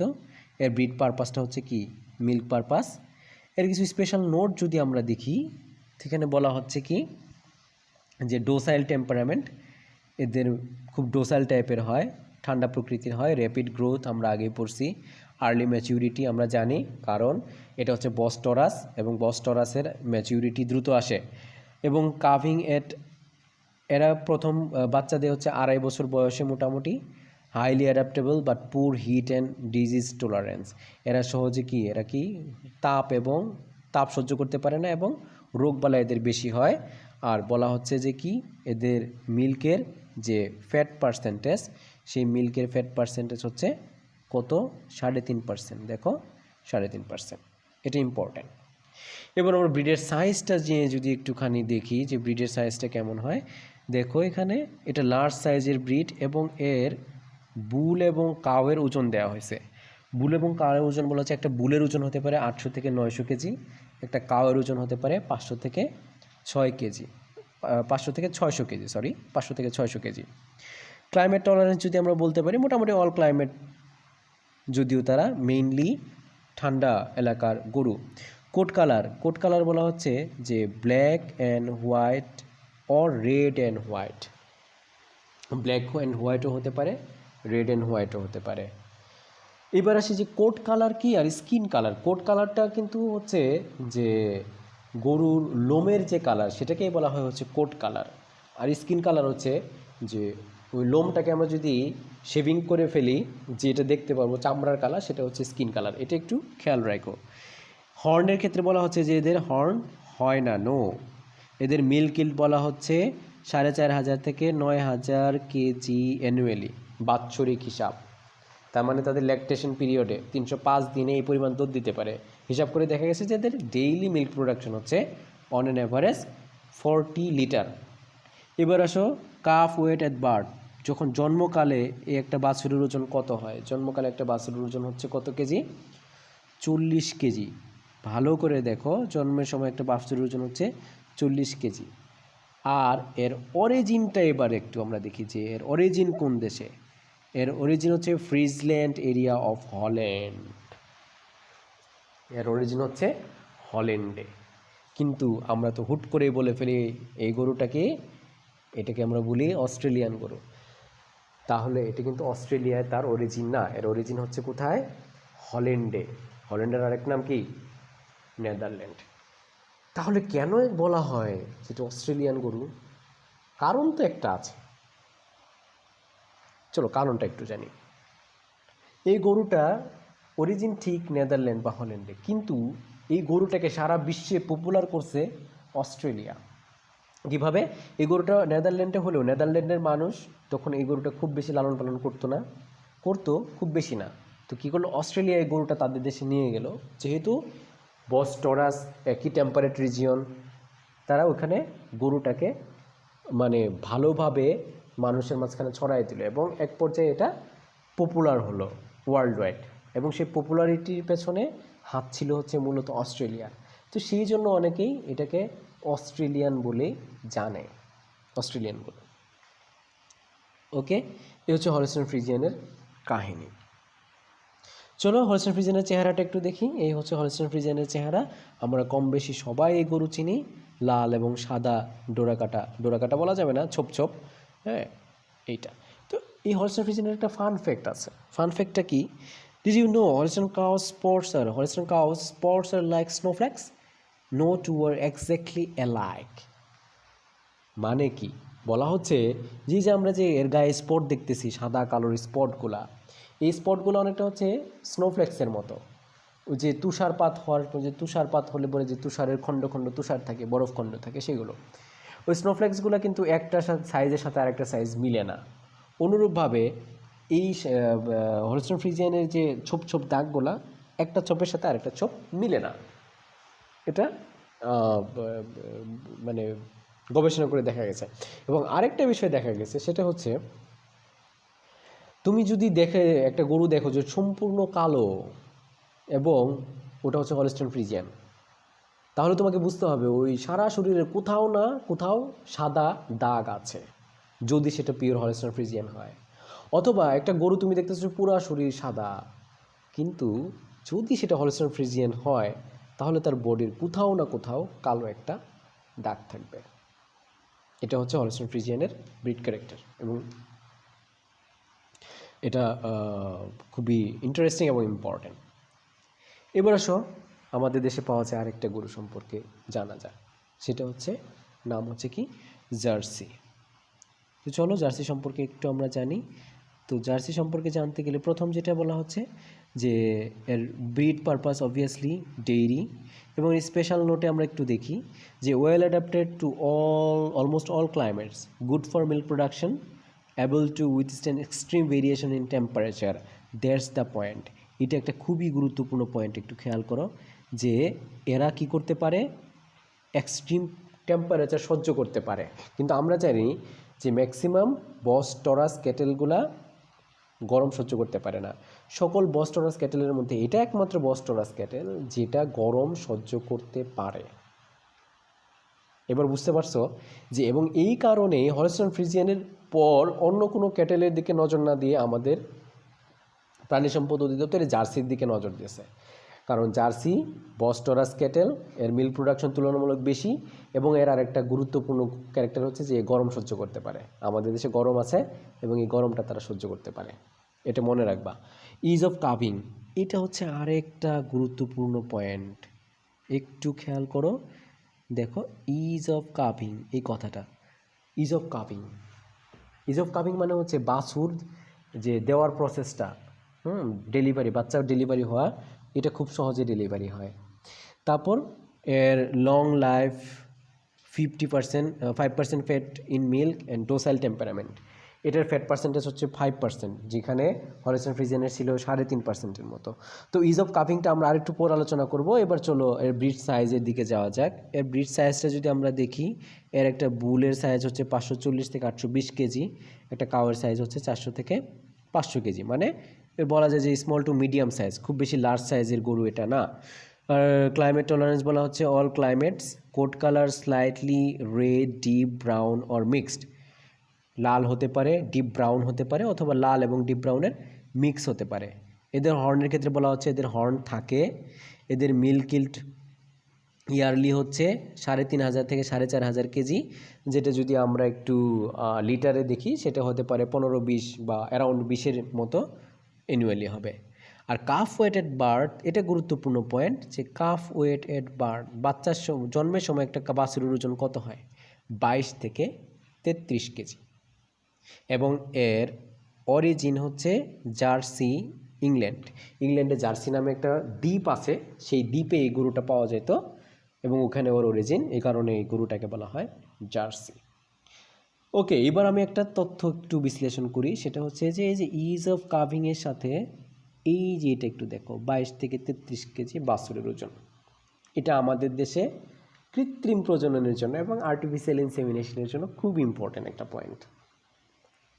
আমাদের দেশে যে গরুগুলা আমরা বস ইন্ডিকাস হিসেবে লালন পালন করি, দেশি গরু, এদের সাইজ কিন্তু ছোট, এবং এই ছোটো সাইজের একটা গরুতে আমরা যদি হলস্টাইন ফ্রিজিয়ানের বীজ দেই বা সিমেন দেই, এই হলস্টাইন ফ্রিজিয়ানের একটা পিওর হলস্টাইন ফ্রিজিয়ানের ওজন আমরা দেখলাম 40 কেজি হয় বাছুরের।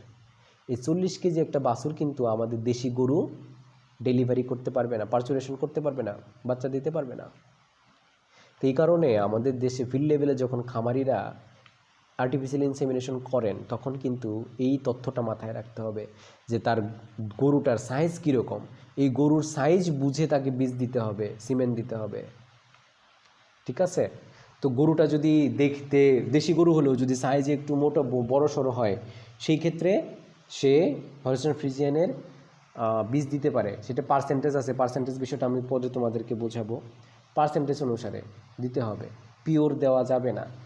সেই ক্ষেত্রে জার্সিটা হচ্ছে একটু সুবিধার, কারণ জার্সির দেখো যে বাছুরের সাইজটা কত হচ্ছে, জার্সির ক্ষেত্রে বাছুরের সাইজটা হচ্ছে মাত্র 22 থেকে 33 কেজি। তো আমরা চাইলেই আমাদের দেশি গরুর ক্ষেত্রে এই জার্সির বীজটা দিতে পারি, এবং দেখো এর মিল্ক প্রোডাকশনও কিন্তু বেশি আছে, তার মানে দুই দিক, এই দিক থেকেও সুবিধা, মিল্ক প্রোডাকশনও বেশি, বাছুরের সাইজও ছোট আছে, এবং এই গরমও সহ্য করতে পারে। এই প্রত্যেকটা ক্যারেক্টার থেকে জার্সি আমাদের দেশের পরিবেশের সাথে খাপ খাওয়ানোর মতো। কিন্তু মিল্ক প্রোডাকশন হলস্টাইন ফ্রিজিয়ানের চাইতে অনেক কম, আর কম থাকার কারণে এই জার্সির চাইতে আমাদের হলস্টাইন ফ্রিজিয়ানের পপুলারিটি আমাদের দেশে বেশি। তো চলো হলস্টাইন ফ্রিজিয়ানের জার্সির চেহারাটা একটু দেখি। দেখো এই হচ্ছে জার্সি ব্রিড, তার চেহারা হচ্ছে এরকম। এই চেহারার গরু আমরা আশেপাশে অনেক দেখে থাকি। ওকে, তো জার্সির ফান ফ্যাক্টটা হচ্ছে Borden dairy introduce the famous Elsie the cow Jersey in 1936। You can follow her on Twitter @... মানে হচ্ছে কি যে বর্ডেন ডেইরি নামে একটা ডেইরি খামার ছিল, সেই খামারে একটা জার্সি কাউ ছিল, এবং তার নামে একটা টুইটার অ্যাকাউন্ট খোলা হয়েছিল। এটা অবশ্য তাদের একটা স্ট্র্যাটেজি হতে পারে, পাবলিসিটির একটা স্ট্র্যাটেজি হতে পারে, তবে বিষয়টা ইন্টারেস্টিং, এই কারণে ফান ফ্যাক্ট বলছি। এবার চলো আমরা আমাদের দেশীয় গরুর সম্পর্কে একটু জানি। সে দেশীয় গরু কোনটা? আরসিসি বা রেড চিটাগং ক্যাটেল। তো রেড চিটাগং ক্যাটেল নাম থেকেই আমি আগেও বলছি যে এটা চিটাগং রিজিয়নে মূলত এর অরিজিন, এবং বাংলাদেশের কিছু এলাকা যেমন ধরো সাতকানিয়া, আনোয়ারা, রাউজান, হাটহাজারী, চান্দনাইশ এবং পটিয়া, মানে চট্টগ্রাম এবং চট্টগ্রামের আশেপাশে যে যে যে জেলা বা উপজেলাগুলো আছে সেই সকল এলাকাতে এটা মূলত পাওয়া যায়, বেশি পাওয়া যায়, এবং ইদানিং সারা দেশেই ছড়ায় পড়ছে এর বিভিন্ন ক্যারেক্টারের জন্য। তো এর কিছু ক্যারেক্টার আমরা একটু দেখি যে এর বডির কালারটা কেমন হয়। যে RCC differ from the indigenous breeds by their red coat colour. এদের যে কোট কালারটা হবে সেটা পুরো রেড হবে, যেটা আমাদের দেশি গরুর ক্ষেত্রে আমরা যেটা ইন্ডিজিনাস বলে থাকি আশেপাশে দেখি। The colour is deep red to light brick red to yellowish red to whitish red. মানে রেড এটা অনেক রকমের রেড হতে পারে, brick red, yellowish red, whitish red, যে কোনো রকম, বাট রেড হবে। The colour of the other parts of the body like horn, hoof, ears, eyeball, eyebrow, vulva and tail switch are also red. এই যে ক্যারেক্টারটা আমি তখন বলছিলাম যে এদের বডির প্রায় প্রত্যেকটা অংশই লাল হয়, এবং এই লাল হওয়ার কারণেই একে বলা হচ্ছে red Chittagong cattle. A typical male red Chittagong cattle weight about 250 থেকে 400 কেজি। একটা মেলের ওজন হতে পারে 250 থেকে 400 কেজি, দ্যাট মিনস একটা বুলের ওজন। আর একটা কাউয়ের ওজন হতে পারে 150 থেকে 250 কেজি, যেগুলো আমাদের সচরাচর যে দেশি গরুগুলো থাকে তার চাইতে সাইজে অনেকটাই বেশি। ওকে, এটা হচ্ছে একটা রেড চিটাগং ক্যাটেলের ছবি। তো ছবিতে হয়তো বা আমরা হর্ন, হুফ, মাজেল এর কালারগুলো স্পষ্ট বুঝতে পারছি না, বাট আমরা যদি কখনো সুযোগ হয় বাস্তবে দেখার, সামনাসামনি দেখার, তখন আমরা দেখব। তো এই আরসিসি বা রেড চিটাগং ক্যাটেলের কিছু স্পেশাল ফিচার আছে, সেই ফিচারগুলোর মধ্যে থেকে আমরা কয়েকটা ফিচার একটু দেখার চেষ্টা করি। চলো, যে এদের যে গুড রিপ্রোডাক্টিভ পারফরমেন্স, এদের রিপ্রোডাক্টিভ পারফরমেন্স খুবই ভালো। তারপর হচ্ছে যে এদের যে অ্যাভারেজ ল্যাকটেশন পিরিয়ড সেটা হচ্ছে 242 দিন ধরা হয়ে থাকে, যদিও আমরা জানি স্ট্যান্ডার্ড 305 দিন, তবে দেশীয় গরুর চাইতে এদের যে ল্যাকটেশন লেংথ এটা একটু বেশি আছে। তারপর হচ্ছে এরা তাদের ফুল ল্যাকটেশন পিরিয়ড এরা কি 960 থেকে 1450 লিটার দুধ দিতে পারে, যেটা দেখা গেছে যে ডেইলি মিল্ক ইল্ড হিসেবে 4 থেকে 6 লিটার। এটা কিন্তু খুবই ভালো। আমাদের দেশি গরু যেখানে 1.5, 2, 3 বা 2.5, সেখানে একটা রেড চিটাগং ক্যাটেল যদি এটাকে স্প্রেড করা যায় সারা দেশব্যাপী, সেখানে 4 থেকে 6 লিটার দুধ পাওয়া যাবে। এদের average weight, calf weight at birth, একটা বাছুরের ওজন হতে পারে 15 কেজি। ঠিক আছে, তো এই ছিল রেড চিটাগং ক্যাটেলের কিছু স্পেশাল ফিচার বা ক্যারেক্টার। এবার চলো আমরা আরও দুইটা ক্যাটেল সম্পর্কে একটু অল্প করে জানবো। একটা হচ্ছে রেড সিন্ধি এবং আরেকটা হচ্ছে শাহিওয়াল।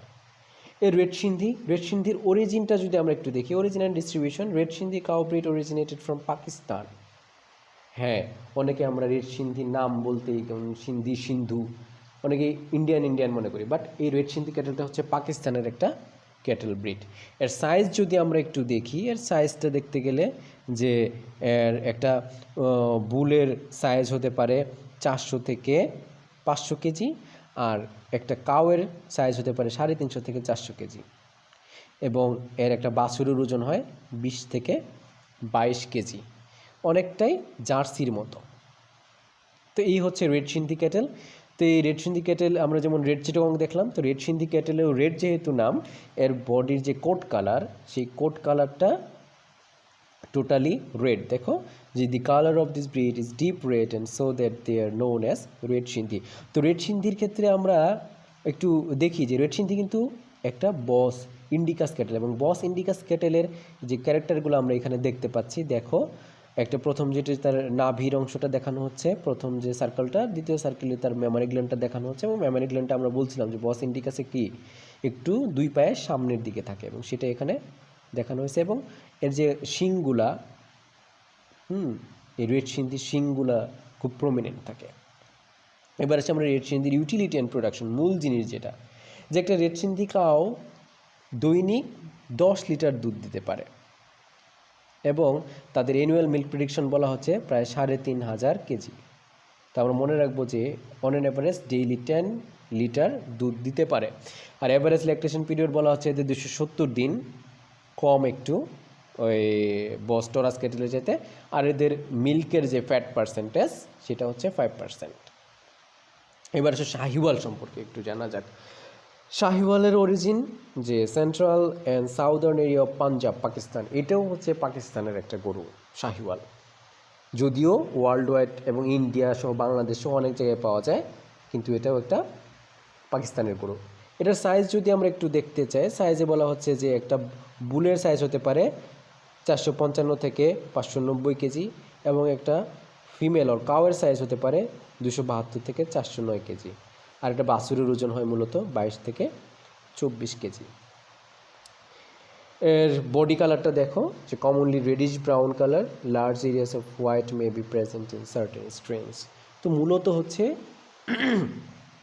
রেডিশ ব্রাউন কালার টাইপের, রেড এবং ব্রাউনের একটা মিক্সার, এবং এটা হচ্ছে একটা বস ইন্ডিকাস ক্যাটেল। এর ইউটিলিটি অ্যান্ড প্রোডাকশন যদি আমরা একটু দেখি, যে এটাও ভালো মিল্ক প্রোডাকশন দিয়ে থাকে, এবং এর অ্যাভারেজ যে মিল্ক প্রোডাকশন 300 দিনে, দ্যাট মিন্স তার ল্যাকটেশন পিরিয়ডে মোটামুটি 3,000 থেকে 4,000 কেজির মতো দুধ দেয়।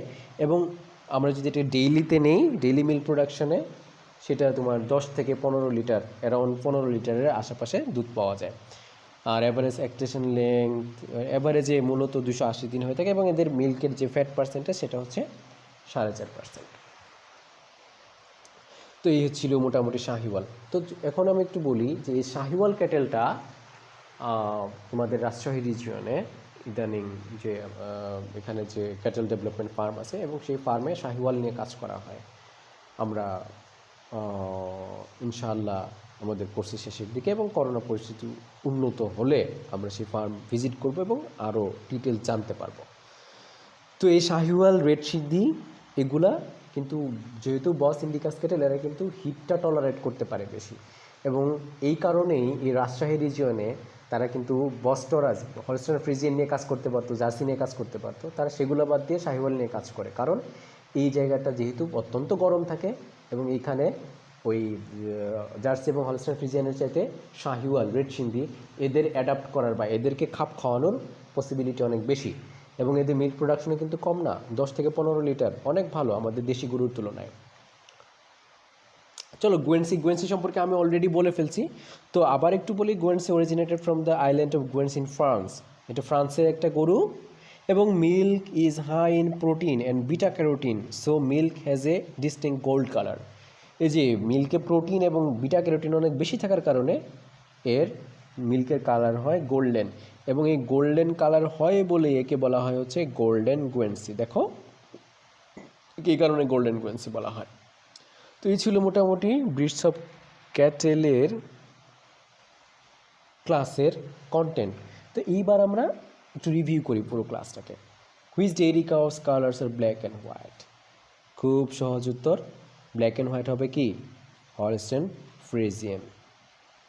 তারপর which dairy cow is most tolerant of hit?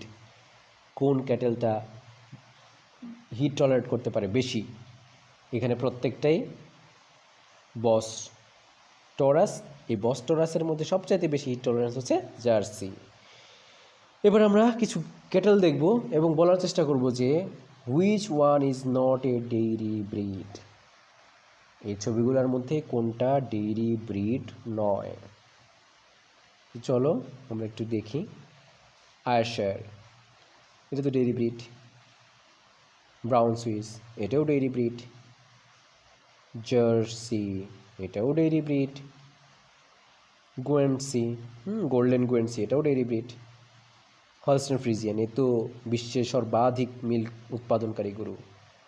তাহলে স্যার লাস্টে যেটা সেটাই হবে মিল্কিং শর্টহর্ন। হ্যাঁ, মিল্কিং শর্টহর্নটা আমরা পড়েছিলাম, যেটা একটা ডুয়েল পারপাস টাইপের ক্যাটেল। তো এই ছিল ক্যাটেল ব্রিড নিয়ে আমাদের ক্লাস। তো ক্লাসের শেষে আমি আরেকবার একটুখানি বলি যে তোমরা যদি কখনো ক্যাটেল ফার্মিং করতে চাও বা ডেইরি ফার্মিং করতে চাও, ব্রিড সিলেকশনের ক্ষেত্রে তোমার এলাকাটাকে গুরুত্ব দিতে হবে। তোমার এলাকার পরিবেশটা কেমন, সেখানে গরম কেমন বা ঠান্ডা কেমন, সেই জিনিসটাকে বিবেচনায় রেখে তুমি ব্রিড সিলেকশন করবা। ঠিক আছে? এখন তোমাকে যদি আমি ইউরোপের কোনো একটা দেশে পাঠাই দিই, সেখানে পাঠাই দিয়া বললাম যে তুমি ওইখানে একটা ফার্ম তৈরি করো, তোমার ইচ্ছা মতো তুমি ক্যাটেল সিলেকশন করবা। তো তুমি ওখানে গিয়ে যদি দেশপ্রেম দেখাও যে হ্যাঁ আমার দেশে বস ইন্ডিকাস, আমি দেশপ্রেমে উদ্বুদ্ধ হয়ে সেই ইউরোপে গিয়ে বস ইন্ডিকাস লালন পালন শুরু করলাম, তাহলে কিন্তু ব্যবসায় লাল বাতি চলবে। কারণ ওটা হচ্ছে ঠান্ডা এলাকার ঠান্ডা প্রধান দেশ, ওখানে কিন্তু বস ইন্ডিকাস এরা কিন্তু ভালোভাবে অভিযোজন করতে পারবে না। তো তোমাকে ওইখানে বস টরাসি সিলেক্ট করতে হবে। আমাদের দেশে হ্যাঁ, আমাদের দেশে বস ইন্ডিকাস, যেমন বস ইন্ডিকাসের আমরা কয়েক টাইপের দেখলাম, শাহিওয়াল, রেড সিন্ধি আমাদের দেশে পাওয়া যায়, এটা কিন্তু ভালো, কিন্তু এদের মিল্ক প্রোডাকশন তুলনামূলক কম, বাট দেশি গরুর চাইতে ভালো। এখন তুমি যদি মনে করো যে না আমি গরম হয়েছে তো কী হয়েছে, আমি বেশি মিল্ক প্রোডাকশন করতে চাই, সেক্ষেত্রে তুমি বস টরাস সিলেক্ট করো। কিন্তু মনে রাখতে হবে, যেহেতু বস টরাস এরা গরম কম সহ্য করতে পারে, এদেরকে কিন্তু ভালো ম্যানেজমেন্ট দিতে হবে, ভালো কেয়ার দিতে হবে, ভালো ফ্যাসিলিটিস দিতে হবে। সেটা যদি দিতে পারো, সেটা যদি প্রোভাইড করতে পারো, তাহলে ওকে তুমি সিলেক্ট করো। কিন্তু এটা দিতে গেলে কিন্তু তোমার খরচ বেড়ে যাবে খামারের, সেটা মাথায় রেখেই করতে হবে। তুমি যদি মনে করো খরচটা তোমার জন্য ফ্যাক্ট না, then you can choose Holstein Friesian, Jersey. Okay, তো এই ছিল কথা। সবাইকে আবারও ধন্যবাদ জানিয়ে, এবং সবাই সুস্থ থাকো, ভালো থাকো, এই প্রত্যাশায় আজকের মতো এখানে শেষ করছি। আল্লাহ হাফেজ।